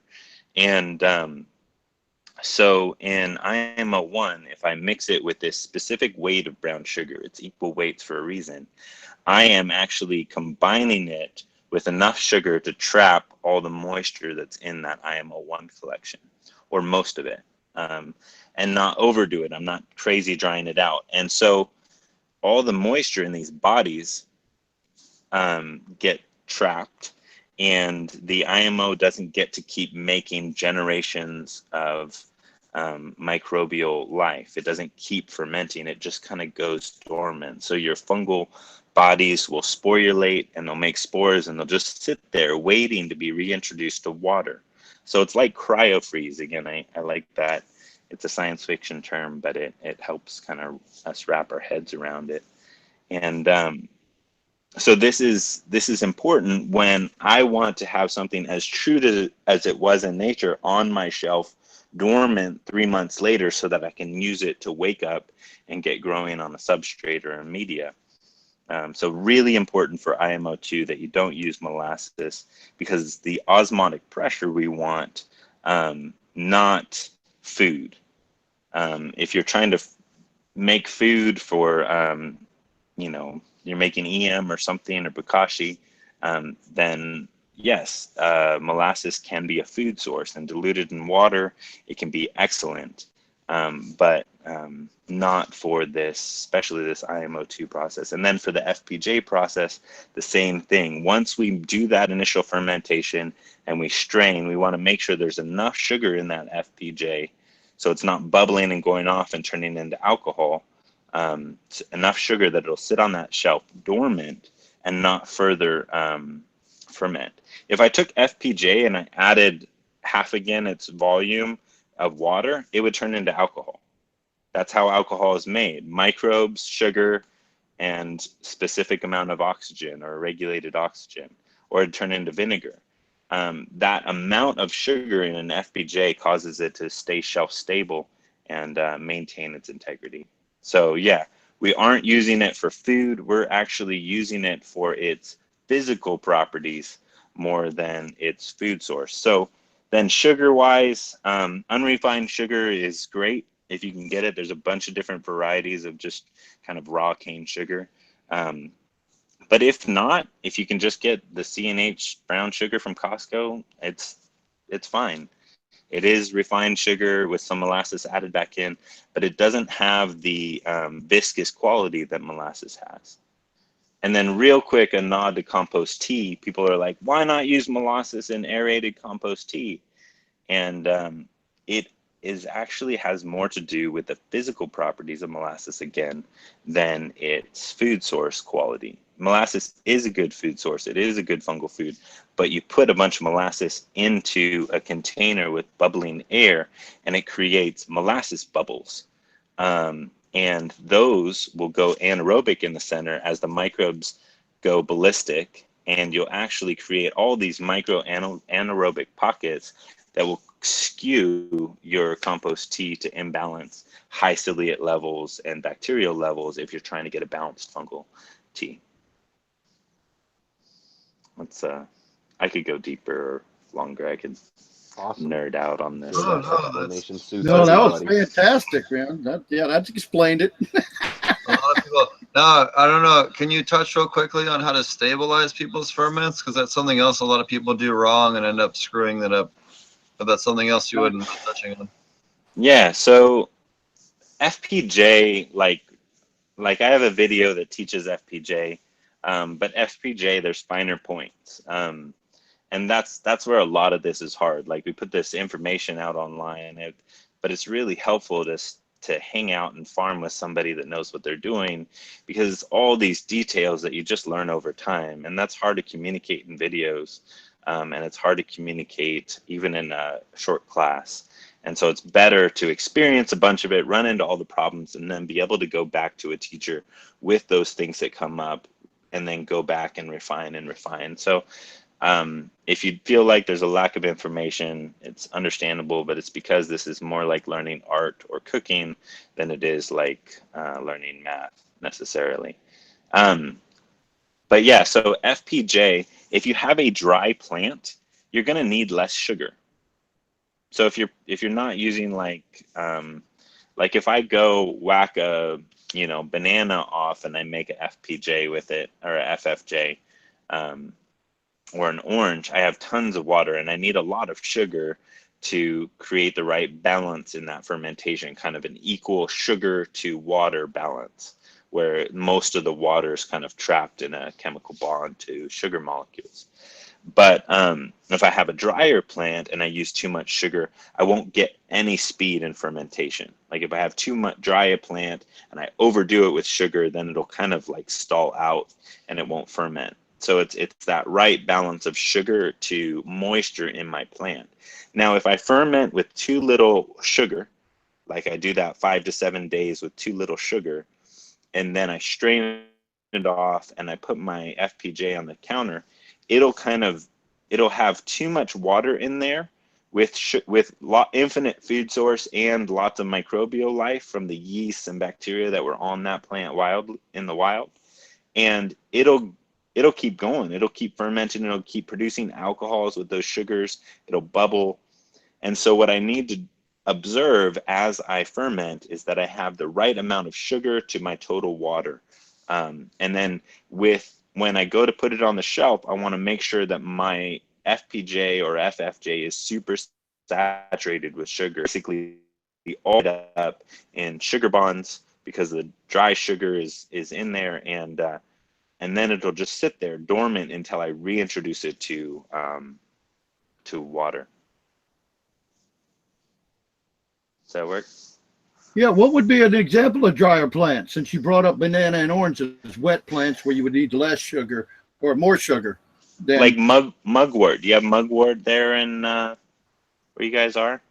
Or sage, I got it in if you want to ferment. I got a package of seeds with mugwort. Nice. And then it started. So you can, what's a good one that I'm using right now? So dandelion. Dandelion's wet, but it's not as wet as like a papaya or, rhubarb. Rhubarb's pretty wet. Okay, yeah. Like celery. Yeah. Dandelion, it has not as much. So I'm probably going to use a less total shame than I would with a rhubarb. All right. Yeah. Thanks. Yeah, that's cool. Yeah. And if you are using a drier plant, it is really important morning where it has all its kind of life and moisture in it before it kind of respirates with the sun and loses some of its juice.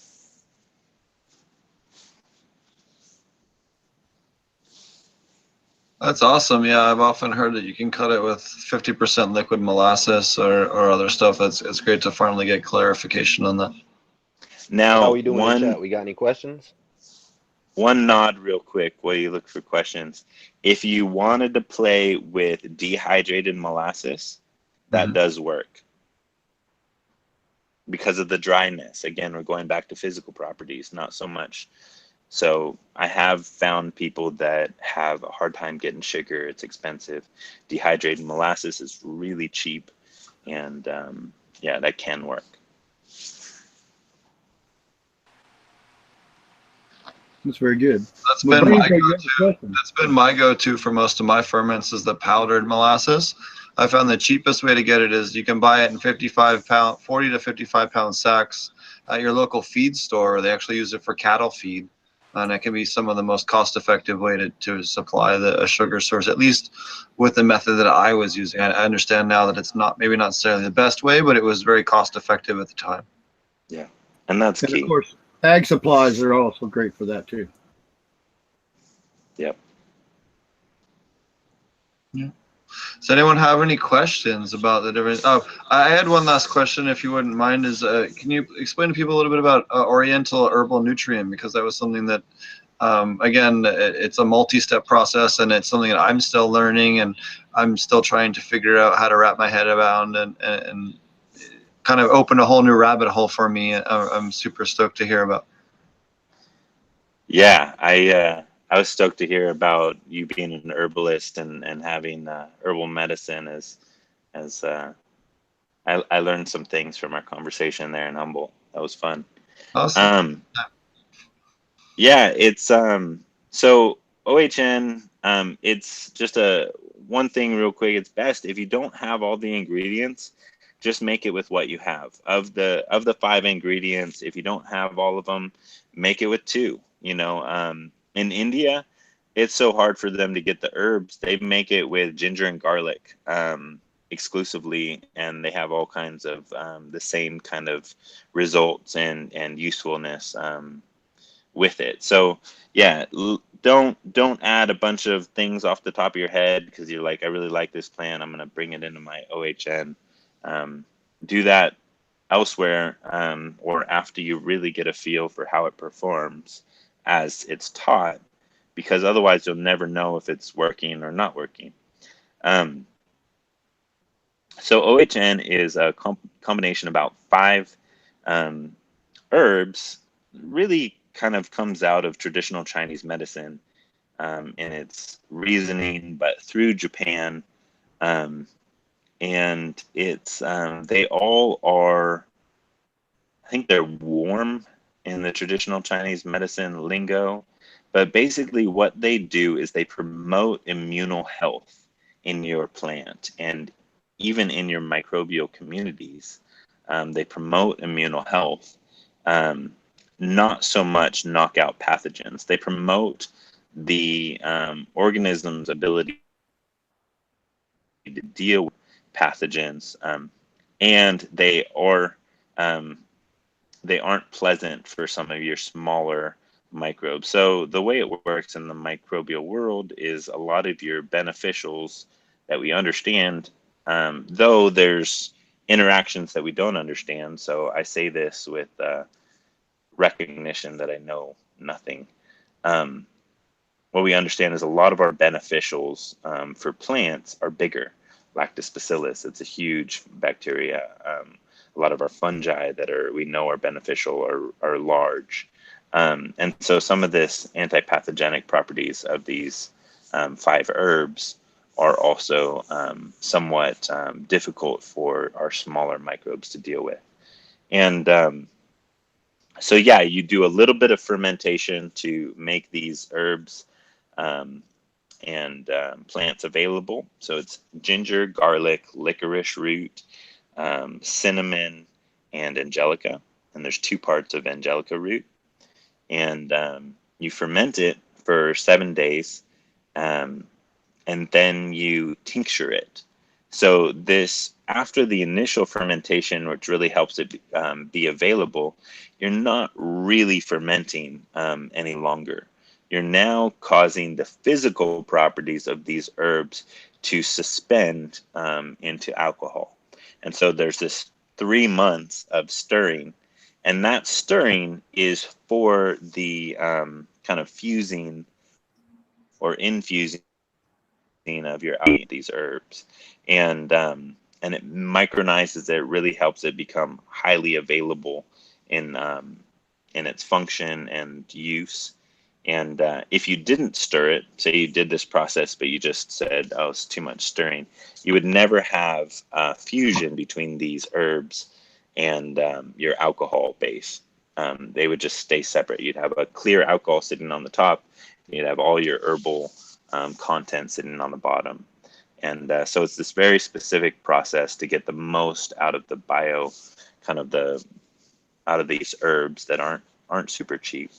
But though OHN is kind of the big investment of natural farming, the amount you use is homeopathic. It's tiny. On our farm, 800-acre farm, I use, I think, 16 gallons per year. So for it's hard to say that because people are like, what is 800 gallons like compared to what I'm doing? So for like say a 20 by 20 garden, you might use 2 ounces over 4 years or something like that, or just ridiculously small amount depending on what you're spraying. So yes, there's some investment to make OHN, but you can put it on the shelf, and because it becomes more micronized over the years, it actually gains in potency over 3 years. After 3 years, you just call it a wash and you use it at the same rate. But you use it at a rate of 1 to 1,000 for the first year, 1 to 1,500 for the second year, and 1 to 2,000 for the third year. So it's double potency after 3 years. So making a little bit for 5 years worth of OHN and leaving it on the shelf, it's just a tool in your shed.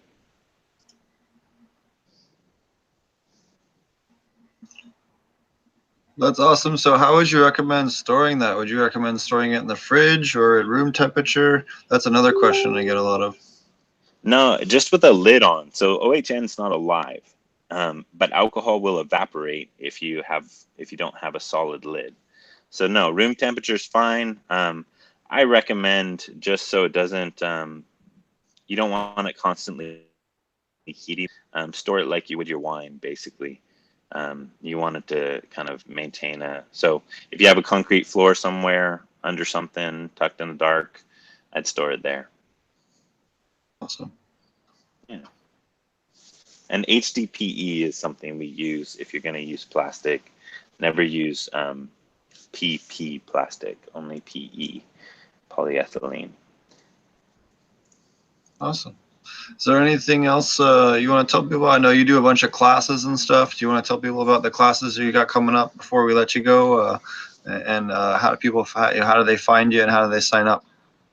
Yeah, so building a website that it's a huge resource with a lot of these, just my language, not because I'm special, but just because I find that a lot of the information is hard to sort through. So naturalfarming.co is the website that is in development, but you can get on a mailing list to hear updates about classes. I'm doing one class this year. I'm doing it in July in Boise, Idaho. It's a 5-day class. There'll be a short crash course in microscopy, the use of a microscope, and but we'll go through all the basics of natural farming. You'll get certified to teach a level 1 class. Basically, you'll be a certified teacher of a crash course in natural farming, which people teach usually on a weekend or something. But yeah, it's 5 days, a lot of hands-on. We're doing this stuff together, and that's in Boise, Idaho, July 9th through 13th. You can find it on Eventbrite. CGNFI is the acronyms, but it's just natural farming level 2. And yeah, you can find me on Instagram at Soil Stewart, and you can find me on Facebook, though mostly kid stuff on Facebook. But yeah, and then the YouTube. It's the borrowed platform of teaching things. So there's a bunch of videos on there. For now, until they ban us. Right. Yeah. So build the website quickly. We'll talk about that right after your section. We've actually re-uploaded our website to a bunch of new websites in case YouTube gets uppity. Yeah. Yeah. I probably should do that too. Dude, do not trust anything. One of the biggest horrible things, there's a guy named Myers Mushrooms. Yeah, I saw that. Yeah, he's one of the leading experts in edible mushrooms for the gourmet chef thing. Does not a single thing on psychedelics, not a single thing on anything to do with anything untoward in any way, shape, or form. Had his whole channel deleted. The guy had almost some ludicrous amount of subscribers, and just they deleted him for no reason. The guy wasn't, no warning, no strikes, just up and deleted him. So I've been in the process of I had the whole channel backed up, and in a minute or two we'll go over all the different news platforms. But thank you so much for taking the time to join us. You're welcome anytime. It was very much a huge pleasure to have you on and to educate everyone on Korean natural farming, and thank you for all you do, and thank you for kind of taking the torch and moving forward with this whole kind of direction of education and farming. Yeah, it's a pleasure, man. It's an honor, and I'm just grateful for the time in our lives to get to play with this stuff. So yeah, and the nature we get to do it with. It's kind of the big gift, right? We all get it. We all get nature as the big gift. We just need to kind of figure out what it's doing. Good to see you. Thanks again for coming on. Yeah, that was great information. Awesome. Yeah. Good to talk to all you guys. I'll talk to you again. Bye, Chris. See ya. Good night. So what's new with you, Josh? I saw you had some video going a little earlier. Oh, I was just showing today I was planting my aquaponic beds. And sorry, Roger and I got cut off the other night we were talking, but I've been running this like kind of funny like wanky aquaponic system where it's like a low flow instead of a up and down. And so I decided to put a timer on there so that it gets a period of oxygen, actually a lot more periods of oxygen. And anyways, those strawberries I took off overnight. It was crazy. And so shame on me for not doing things proper. And yeah, I don't know. What else is new? I'll show you this. Let's see here. Switch. I've been working on packaging. So I'm pretty impressed with this. This is an ounce jar. It's a mason jar with a silicone sleeve, so it doesn't let light in. It's got the lid, recycled plastic deal, and then it's got my little logo on it. And then for oil, I got this guy right here. Awesome. Pretty cool. Yeah. Yep. Got some rosin in here I made this weekend. That was actually a really fun weekend, man. I should talk about that. I had a guy that I've been talking to for the last year. He's making this industrial rosin machine, and so he came over, and he also made a sifter too. That was rosin that the bag blew, so had some stuff in it, but it's pretty tasty. Dirty. Yeah, it got a little dirty. But I whipped it up too. I like whipping it up these days. Actually, on that note, let me go grab some concentrate from a listener. But anyways, we sifted this hash with vibration instead of ice and vibration, and then we sieved it, and then I had some hash that I had 6 ounces of hash that I had already dried out, and we pressed it in his rosin machine. Nice, dude. What is that? So this is courtesy of a gentleman I will refer to only as Jono. He gave me this. I went to go visit him, and I had to go visit a client or a opportunity business meeting I had up there, and he had offered me some of this stuff when I stopped by to visit a friend of mine. So I just wanted to give him the chirps. This is super chirpy and just super clear. This thing's almost full. I have to keep it moving or it's gonna like goop out onto my computer. But I wanted to show it off because the guy's a miracle worker. Cool. So yeah, we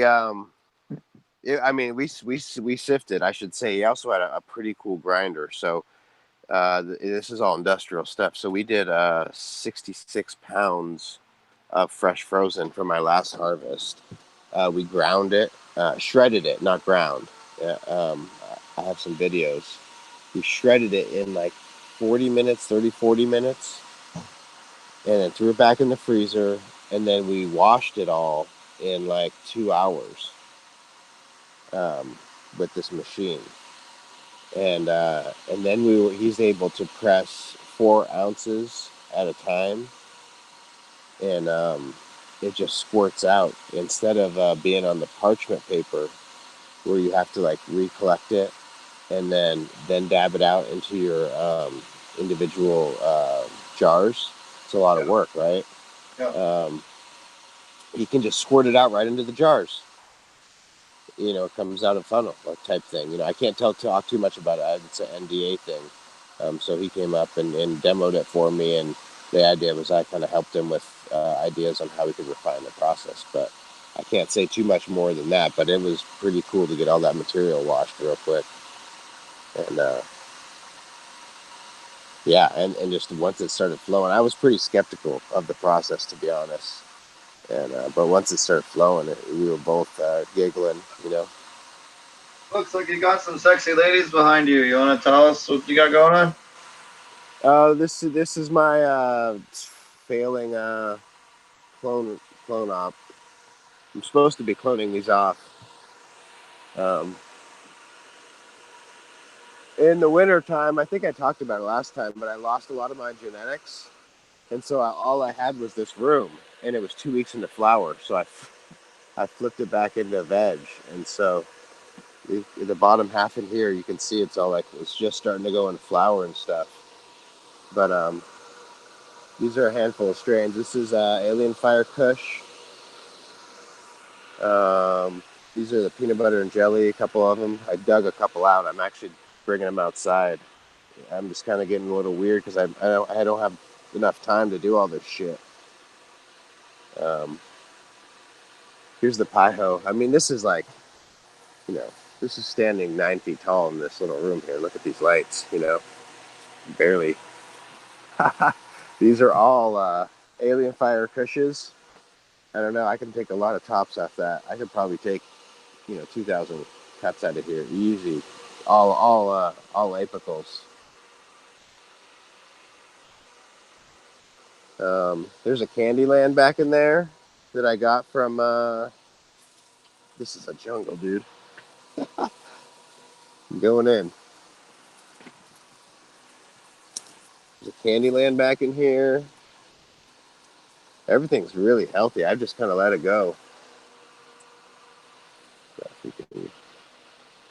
So there's the tops of them. They're all V'd and nice ridges, and get a little heat stress being close to those lights. No bugs. A bunch of sage back in here. But I moved all my fish outside, so I took away. This was a kind of aquaponic no-till bed, and I had to move the fish outside, and so all the catfish are outside, and it's just a no-till bed. Not too exciting.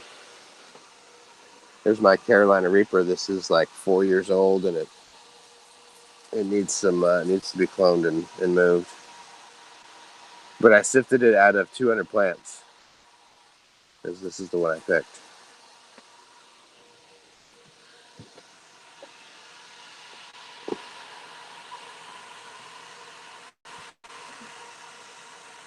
What else? Got my lights out here. It's dark. Actually, I'm gonna have to do this for a sec till I get in into the secured facility. Dun dun dun. I'm just kidding. Looks like we lost a couple people. I just want to shout out to BrayneGro and Marty. Marty's Patreon is AP Meds, and his YouTube channel is AP Meds, since he had to take off. And BrayneGro is BRAYNGRO or _GRO at YouTube. You can check his content out. Thanks again to Chris Trump for coming on the show as well. There we go. Josh, here's these ladies. You guys saw these last week, so they're, coming along. They'd be growing. They're growing. It kind of got cooler for a couple days there, but yeah. And then I got some lights hung up to hold these in veg. They'll go off here in an hour or so. So I decided after our off-air conversation, I decided to have them run extend the light till 10 p.m. and then turn on again at 2 a.m. So they get a handful of hours of darkness.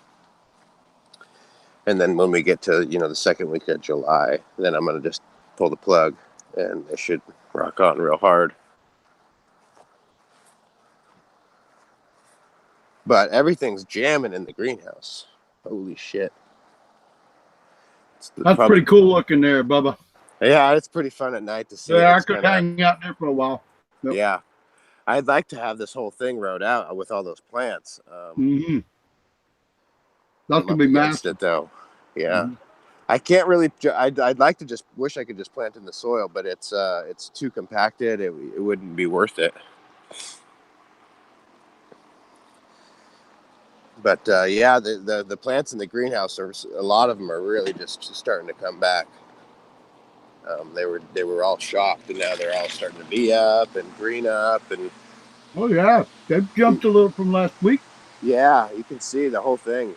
Well, last week it looked like some of it wasn't something there.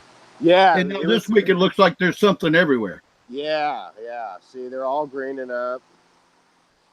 This side over here is kind of still behind. It's wetter on that side. That's why. So it's the bed's drying up. I didn't design a good enough drainage system, so before I get to next winter, I gotta do something about that. Yeah. But yeah, these Paiho, man, I gotta get these things flowering. They're already, they're almost up to my chin, and I'm 6 feet tall.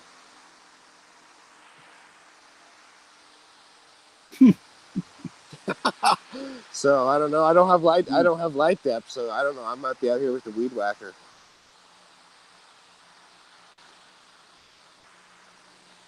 But yeah, wow. Yeah, they've grown a lot since last week. And all I've done is yesterday Yesterday, early morning, I sprayed them with the fulvic acid. So do you have any of those CBD plants that guy gave out in the 6-packs? Yeah, those are outside. They Yeah, they got I'd love stunted to see and they this. just turned around too. See, Yeah. you're like, these ones are like all shitty, but this whole row was like that, and you can see like they're just taking off, you know. Yeah, sometimes, you know what's funny? The biggest plants I've ever grown, I put out almost the last week of July. And they ended up being 13, almost 14 feet tall. Yeah. We all get so excited, or I get so excited and jump the season every fucking time. And I just suffer from slowing everything down. It'd be almost better just to plant seeds in the ground, you know, second week of May. Let's see, where are those? Here's a little one. They're not jamming, but they were all, see, they're just starting to come back. You know, they were not doing so good being out here this early. But I just, with the stuff outside, I just let them go. You know what I mean? There's a good question. Where you're at, what week do you put plants out? Well, I probably should have waited a couple weeks.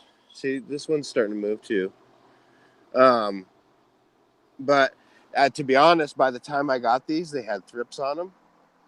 And so I just kept them up on my porch. And I was like, well, good luck, you know. And then they just kept being all right on my porch. So I was like, all right, I guess I'll plant you, you know.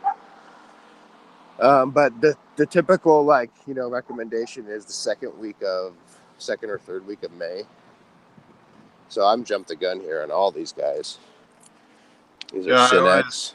I always went third week of May. I was just kind of curious as to what your personal. I'm a risk taker, so I always like getting plants going, and then I kind of, when I feel like we've hit the hump, we've gotten over the hump of freezing or whatever, or something I can manage, then I'll start moving plants out. Yeah. These are a bunch more Sinex. These are the Sin Mint cookies, which I was reading about, and I think they're going to do real good outdoors. I got to get in here and cut this grass and get some straw down.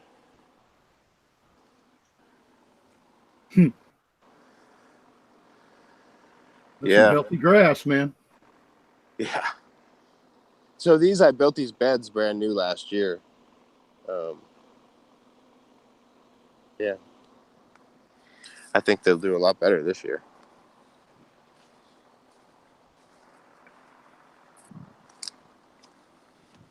I don't know. That's it for me. Good deal. What about you, Mr. Green Jeans?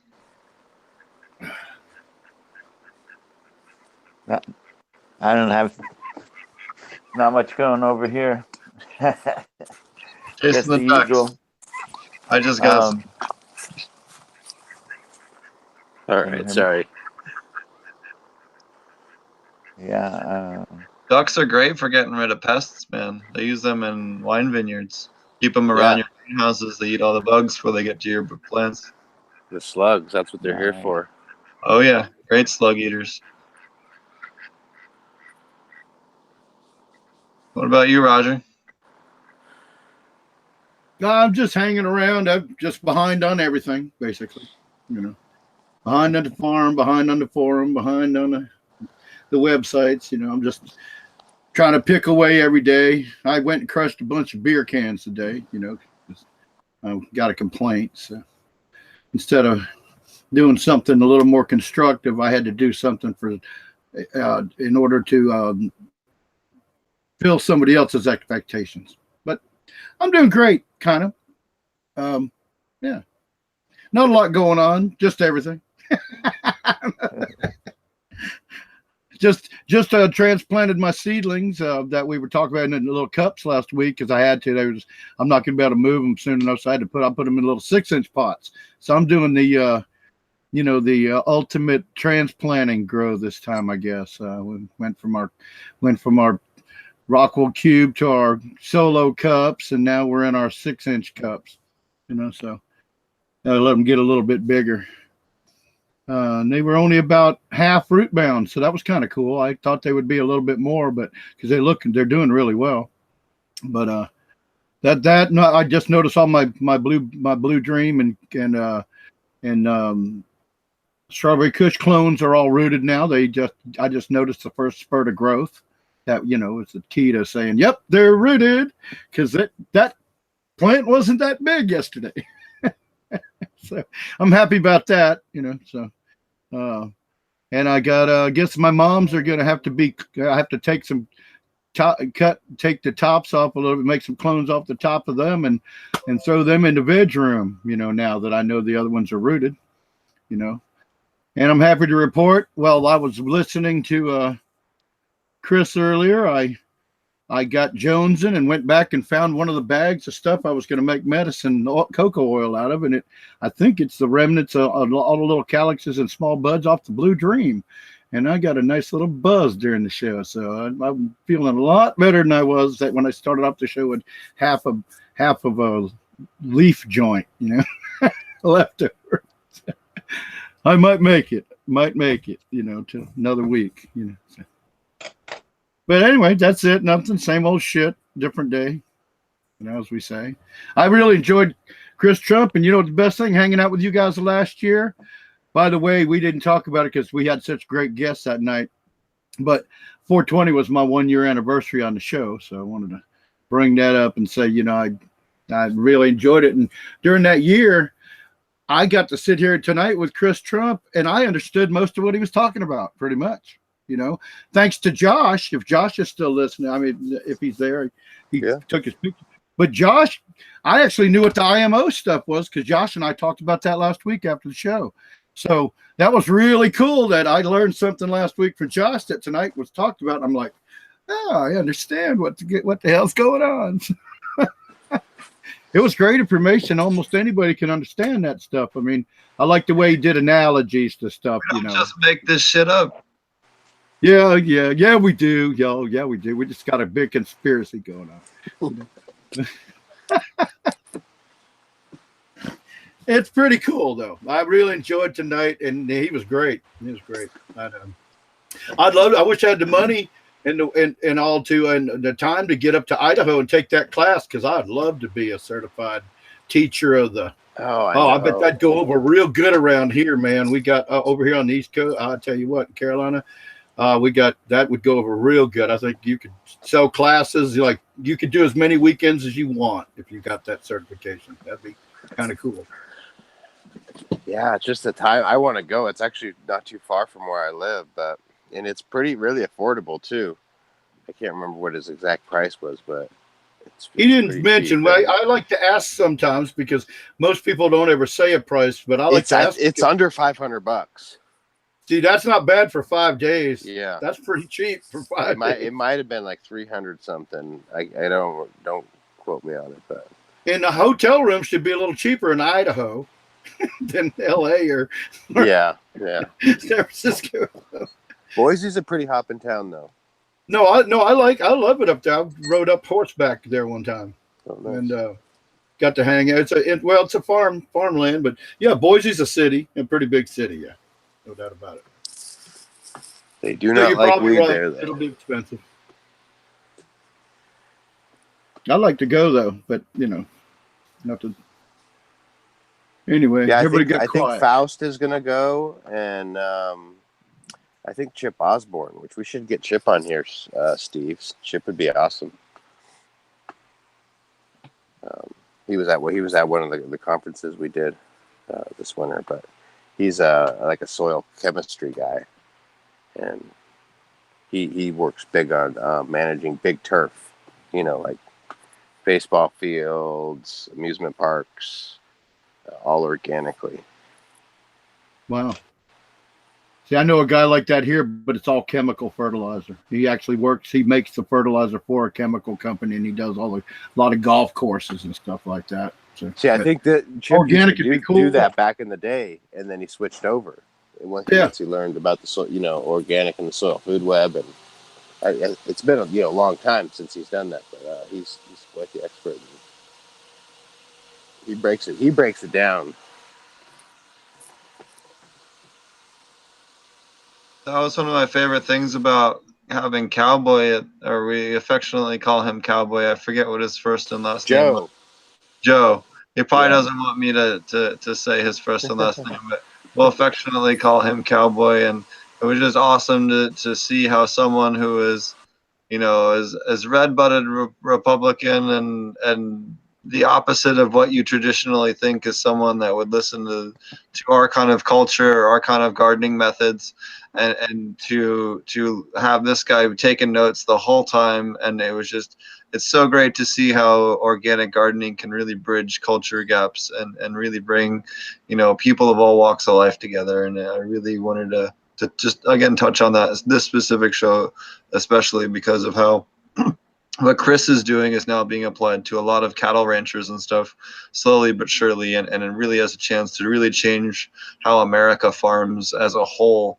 And he was the first guy to take it and apply it to more than 100 acres. Again, the first guy, he told you himself, was the biggest one, was 34 acres. He is running 800 acres. Yeah. To give you an idea of scale. So this is something that can run at any size farm. It doesn't matter if you're large, small, or something in between. So did you ever, BrayneGro was asking about that there was some chat questions that they wanted to ask. Was there anything there? Was he just asking? I didn't know if he saw it. Didn't want to neglect our followers if we're. No. There was a question about does Chris have a book? He does not have a book currently. No.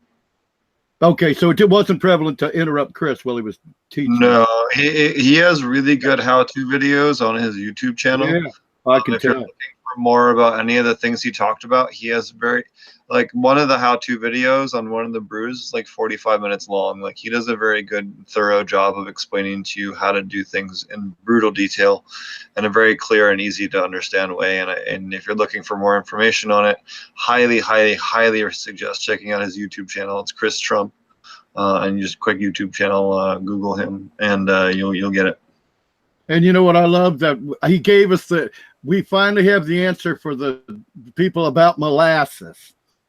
Why and how and when and what type to be able to use, and and that was thank you for that question, Steve. That was a kick-ass question right there, because I have that argument about 50 times a year with people. So that's now I've got somebody that they can't really dispute what his information is. I think that goes without saying.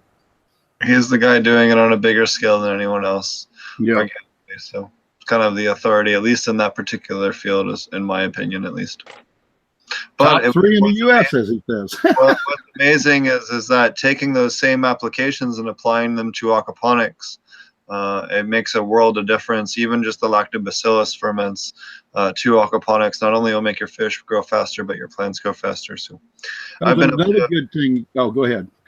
So I've been up to a couple of stuff. I've been hanging out and doing some. Decided to get some competition level seeds, and we're going some. We're going to do a whole video series on a competition level pumpkin that we're going to be growing for the Half Moon Bay pumpkin contest. So I got some decent seeds now for that. So we're going to try and enter it in. They have a pumpkin contest annually. So we're going to grow one aquaponically and see if we can't grow a bigger one than them soil growers. There's no rules against it as far as we can tell on the rules. So we're gonna throw down and see if we can enter in as the farm and see if we can't produce one that's even bigger, and we'll see what happens. Maybe I'll fall flat on my face, maybe we won't, but I'm thinking if we do a dual root zone pumpkin, we can really grow in maybe a trash can instead of a normal pot. We can come up with something that'll really crank it out. I don't know about you. What do you guys think? I think 65-gallon smart pot, dual root zone. I've grown plenty of squash in my aquaponics that did just fine, but I did tomatoes and stuff, and You know, That's going to be cool to see, though. I can't I wait. think you should do a huge pot though, because then you can get a Yeah. serious fungal network. So here's the seeds. In fact, Because you want plenty of soil, right? For we're going to start the series off this week. These came from a 2,000-pound pumpkin. Atlantic Giant is the variety, right? Yeah, It's Howard Dill. See the breeds and stuff on there. Yeah, Howard Dill from Nova Scotia. So these ones came from Missouri, from some kind of some place there. But I figured it'd be fun to take something that has good genetics and throw it in an aquaponic system and see, if I thin it down to one or two pumpkin, just one pumpkin, what is how does it stack up? There's a lot of documentation for how the soil guys do it. They've been doing this for years and years and years. What happens if I take their genetics and throw it? No one's actually done a high-end competition level fruiting crop in aquaponics. So we're going to be growing that at the Ouroboros Farms in Half Moon Bay.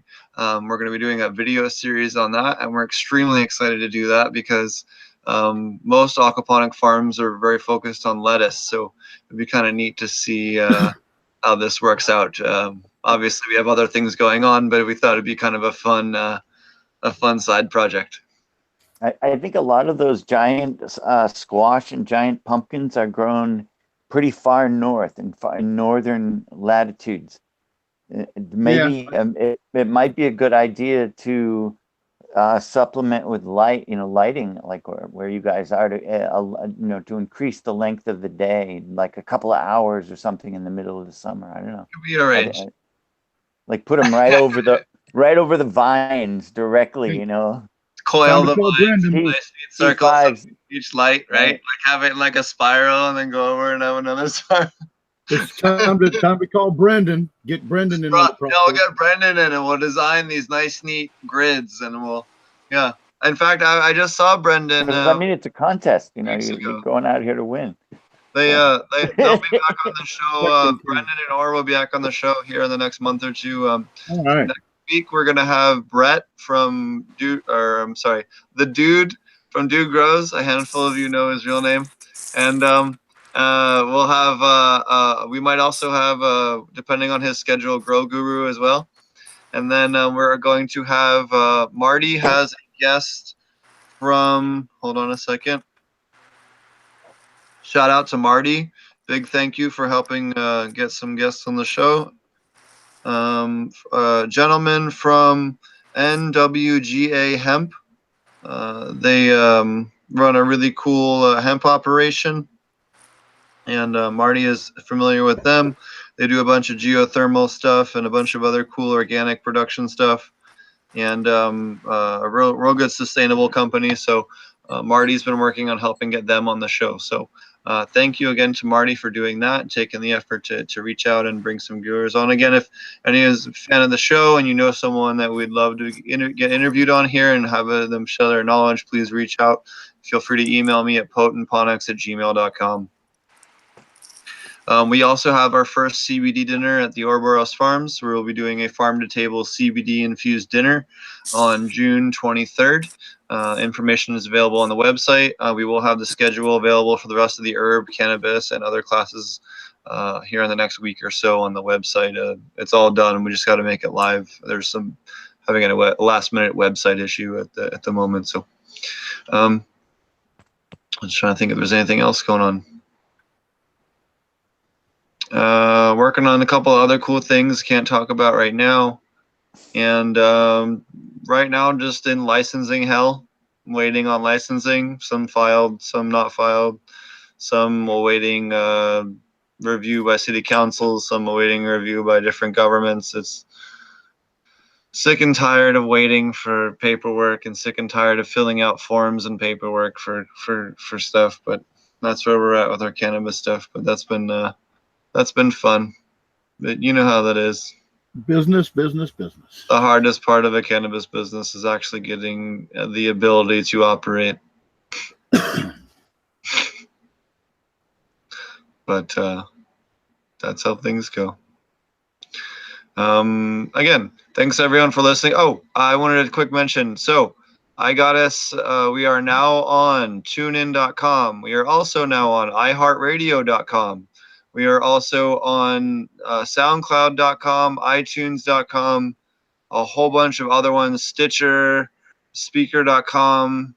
I got us all set up for everything. So if you're interested in listening to us in some other format, everything within a day or two I'm re-uploading, and the full back catalog is now available for anyone that's interested in listening. I think I got every single episode. I'll double check today, but I think I found all the ones that didn't properly upload and rectified the situation this week over the last couple of days. So if you do find one that is not uploaded numerically, let me know. Also, there is no episode 7. When we do episode 99, I think maybe we'll do a hidden or mystery episode with a very special guest that has been meaning to join us for a long time, who will remain nameless at the moment, what I've been speaking with. So when we get to that point here, maybe in 10 or so episodes, I have someone very cool lined up for everyone, assuming we can line it up schedule-wise. So again, no shortage of cool people we've had on the show, but more to come. Indeed. And thank you for everyone and the community that has been help building up this show. We hit 3,000 subscribers on the YouTube channel this week. YouTube, obviously, we have who knows how long we'll be live on there. I've been in the process of backing up the rest of the channel to the WeedTube. I am awaiting the application process for DTube right now, so we can get on there as well. I'm trying to find a couple of other platforms. I will, in the next week or two, also back everything up to Vimeo, so we have everything backed up to all platforms, at least all the ones that make sense to back it up to. But again, it all is available in all audio formats now. As far as I'm aware, if there's anything you'd like me to upload it to that is not currently on, please let me know, and I will do my best to figure it out. I think I figured out why it wasn't working in the past. There was a glitch that was going on with the original uploader on the RSS feed that was basically preventing it from, the RSS feed was working, but it wasn't feeding out to all the places that would actually load it into the sites and allow you to download it. We fixed that problem. So if you have any issues, please let me know. Or if there's a platform you use that we are not currently on, please let me know, and I will do my best to get it uploaded to there. Thank you, everyone, and I appreciate it. Thank you for everyone for your patience on us doing that. And again, we don't know how long we're going to be on YouTube. If YouTube goes down, we will switch to either Vimeo or we will switch to Twitch. I do have the capability of streaming everything from there, just the way that we do on here, in the event that YouTube decides to be a super asshole. So that is our backup plan, but that's not a problem. I used to live stream video games all the time. I can replicate the show. Actually, the quality of the show will go up because I can actually do more formatting with how the video works. So in the event that happens, we will just switch platforms. The show will not end, and everything has been backed up in multiple ways. So we will not lose our content should the worst happen and YouTube decide to kill the channel. So it took me days and days and days and days and days of work, because we have over 200 hours just on the podcast. This podcast alone, we have 70 hours with the other podcast, and I forget how many hours just of other content. So it was a lot of downloading and uploading and downloading and uploading and downloading and uploading. So, but it's a labor of love. We spent a lot of time working on this, and I appreciate the community. So I want to make sure that we don't lose this knowledge, because, it'd be a shame.